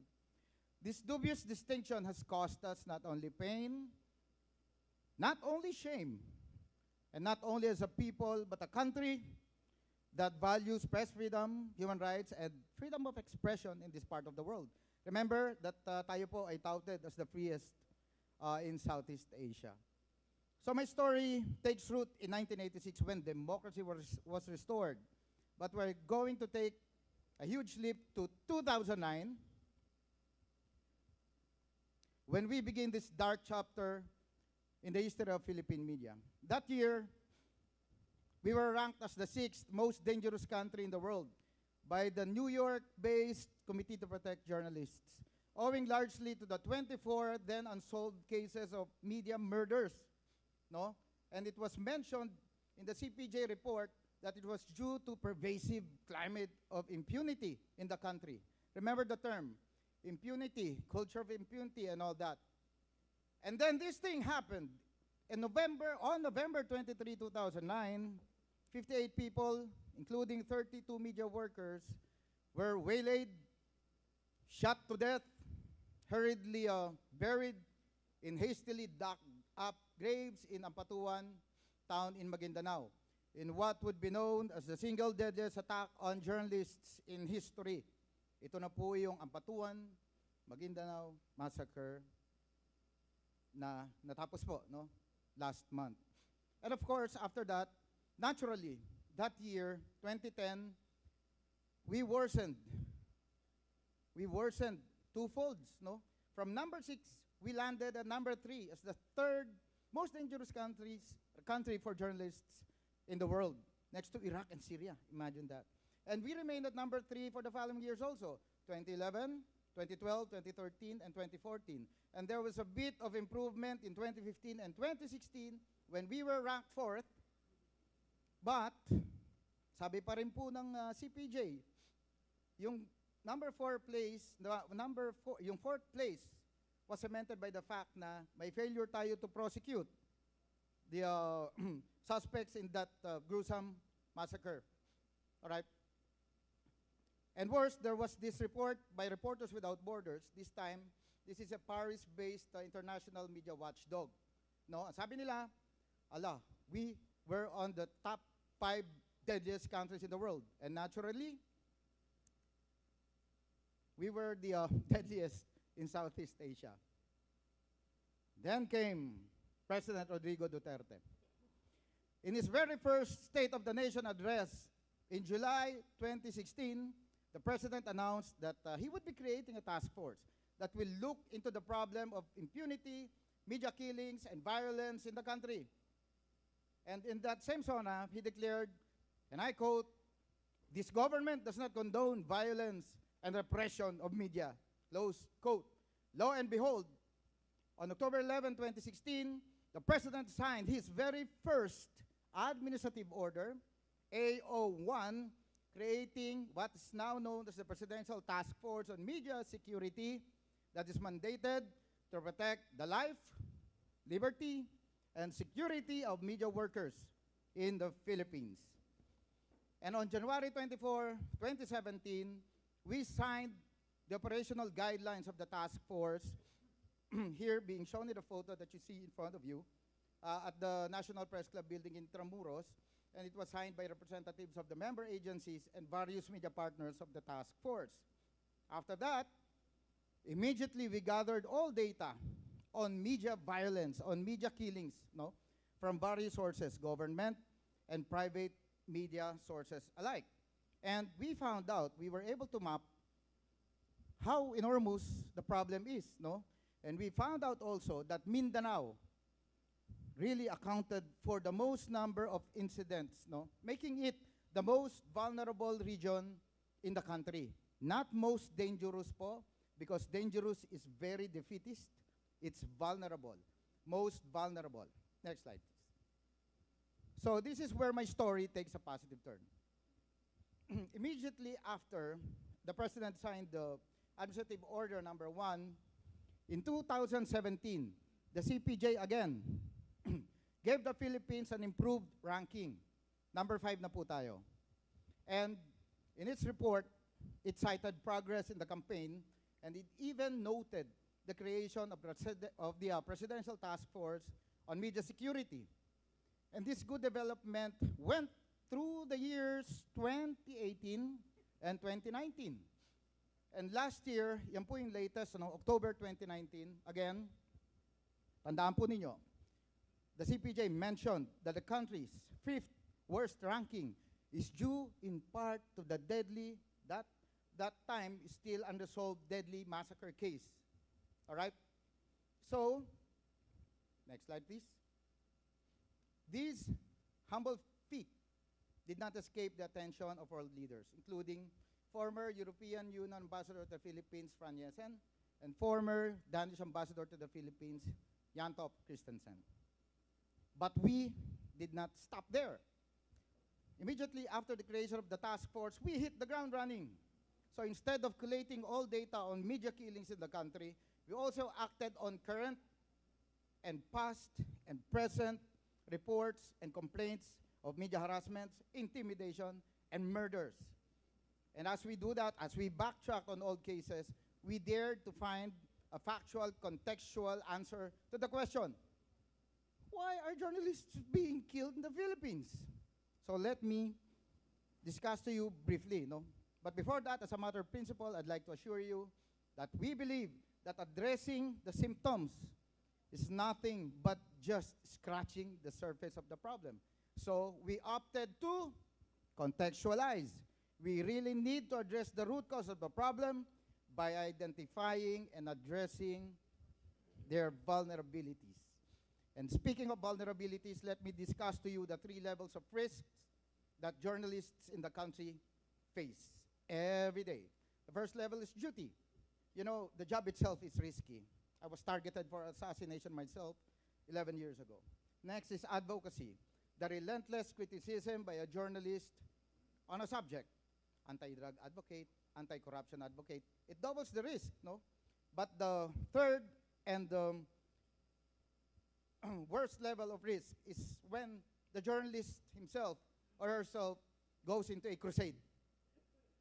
Crusade, meaning the journalist already crossed over to being somebody else. A politician, a businessman, or somebody who files charges against the usual subjects of his criticism. Diba? Sila na mismo nagpa-file. And in some cases, the journalists themselves challenged politicians, no, in elections. Tumatakbo na po sila. All right. What is our observation then?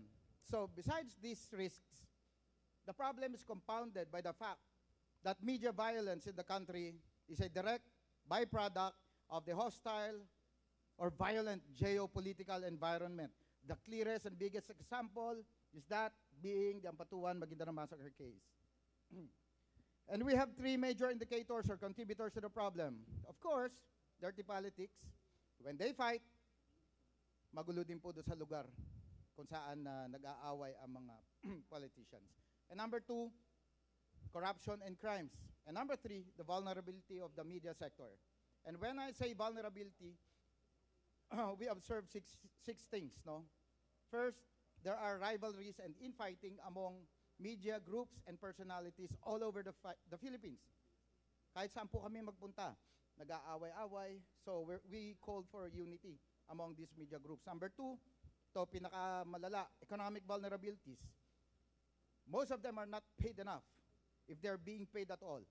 They don't receive even health, medical, or even burial packages. Wala, zero. Number three, there's a correlation between media ownership and politics. Number four, black timers are more prone to media violence, no? Because our records show that there are more than 20 black timers killed in the past decade alone. Number five, small entities are usually financed by politicians. And number six, media violence spikes around election season. Again, example, the Maguindanao massacre case. Next slide, please. Because of these vulnerabilities, we forged a memorandum of agreement with ACT-CIS party list for the enactment of a bill called the Media Workers Welfare Act. So it is now enrolled as House Bill 2476, and it seeks to uplift the living conditions of media workers in the country, as well as uplifting their skill levels to be at par with their international or foreign counterparts man lang. Imagine, when we went to Japan, I was told that the entry level for a journalist there is close to 100,000 pesos already. So you may ask, how many cases do we actually handle now? Since 1986, sabi ko, my story takes root from 1986. And yes, to present you the facts, we have 244 cases broken down into 180 cases of killings and 64 cases, not killings, meaning 58 of these cases or these incidents are actually threats that we acted upon. And six of the remaining six are actually cases of those who survived assassination attempts.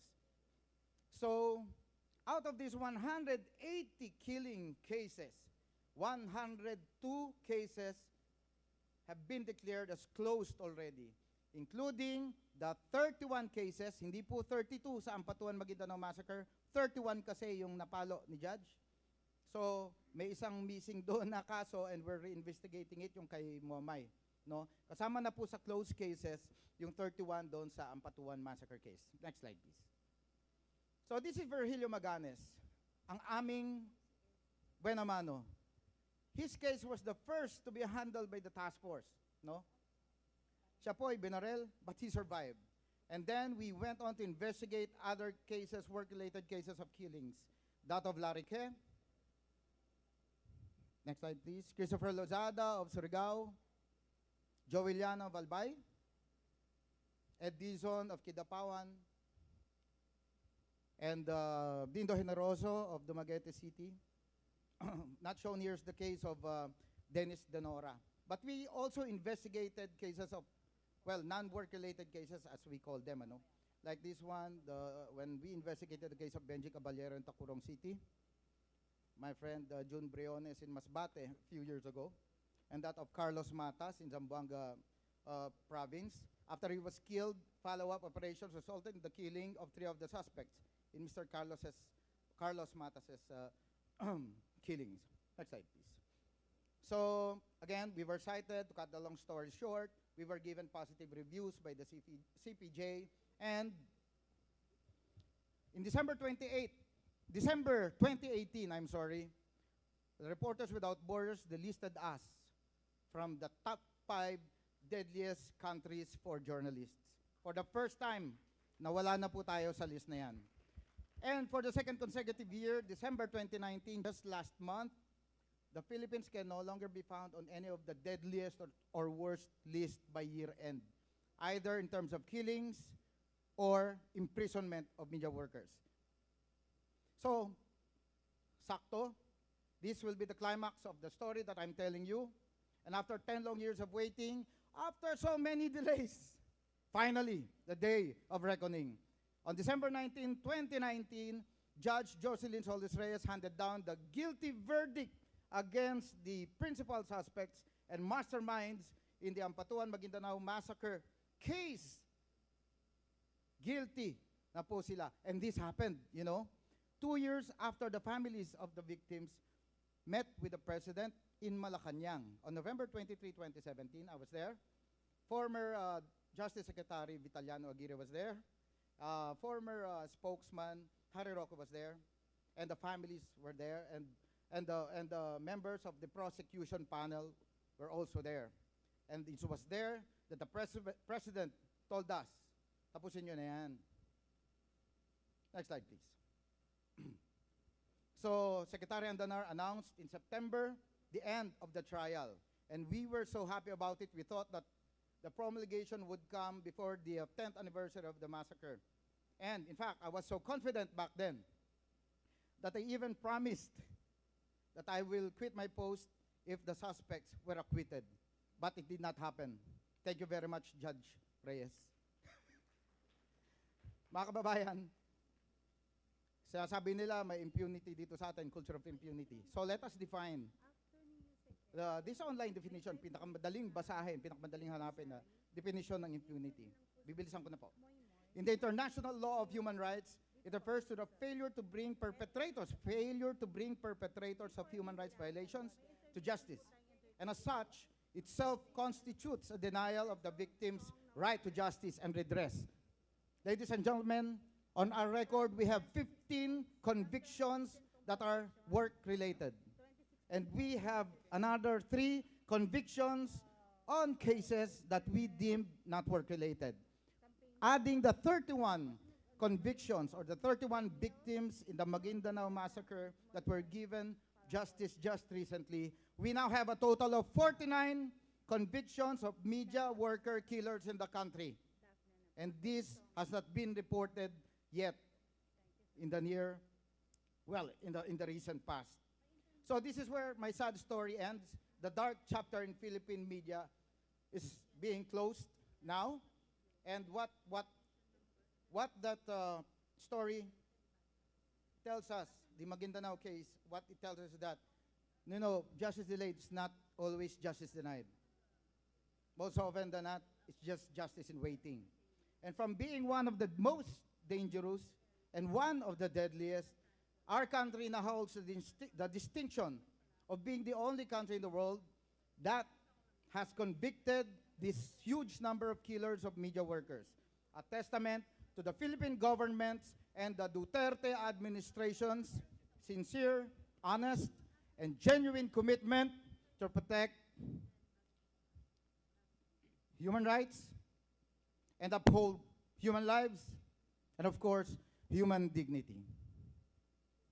Ladies and gentlemen, I close the book of my story, leaving behind these very powerful quotes or message from my friend, who's not here, unfortunately, Yusek Severo Catura of the Presidential Human Rights Committee Secretariat. And I love what he said here. Yusek Catura is a true-blooded professional human rights defender. And I quote, "Not since the post-World War Nuremberg trials of 1945 to 49, which saw the conviction of 18 war criminals, has the world seen this large number of persons convicted by a single court. Even the much-vaunted International Criminal Court, in all its 17 years in existence, and after having spent more than $1 billion, has only convicted 4 personalities. And it took a humble regional trial court in this side of the world, presided by one judge, Jocelyn Solis-Reyes, to make a world of a difference," close quote. Ladies and gentlemen, the Presidential Task Force on Media Security is reinforced, we are reloaded, and we are more relentless because for us, failure is not an option. Magandang hapon po. Thank you very much, PCOO Undersecretary Joel C. Egco. 1 week before na mangyari yung Maguindano Massacre, naka-deploy na kami nang umabot yung 23 ng November. Alas 10 ng umaga, dumaan yung convoy ng mga Dadato. Pagdaan ng convoy ng mga Dadato, nakalampas sa amin ng mga 1 kilometers, doon si Dikay na nagpainto sa convoy ng mga Dadato. Pinadapanan ni Dikay lahat yung mga tao. Pagdating namin doon, pinasakay uli, pumunta kami doon sa crime site. Pagdating namin sa crime site, first time na binaril ni Unsay si Gigi Mangudadato and B. Edin Mangudadato. After that, by sasakyan, itong sasakyan yun, pababayin yung isang sasakyan, pababayin yung tao, hilahin doon sa harap namin. Paghila doon sa harap namin, magalis ang maghila. Barilin naman yan. Pagkatapos magbaril, isang sasakyan naman, doon din dalhin. Barilin din. Ganun kung anong ginawa doon sa unang batch, ganun din ang gawin sa second batch. Pero, yung dalawang van na hindi bumaba yung mga tao, hindi talaga bumaba, ginlock nila yung sasakyan. Doon na sila binaril sa loob ng sasakyan.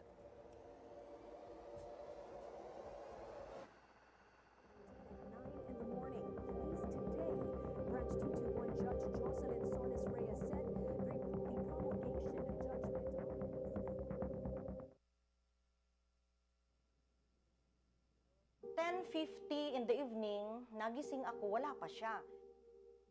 Supposedly, 10:30 nasa bahay na siya. Tinawagan ko yung cellphone niya kasi wala pa siya. Nagri-ring na, hindi na siya sumasagot.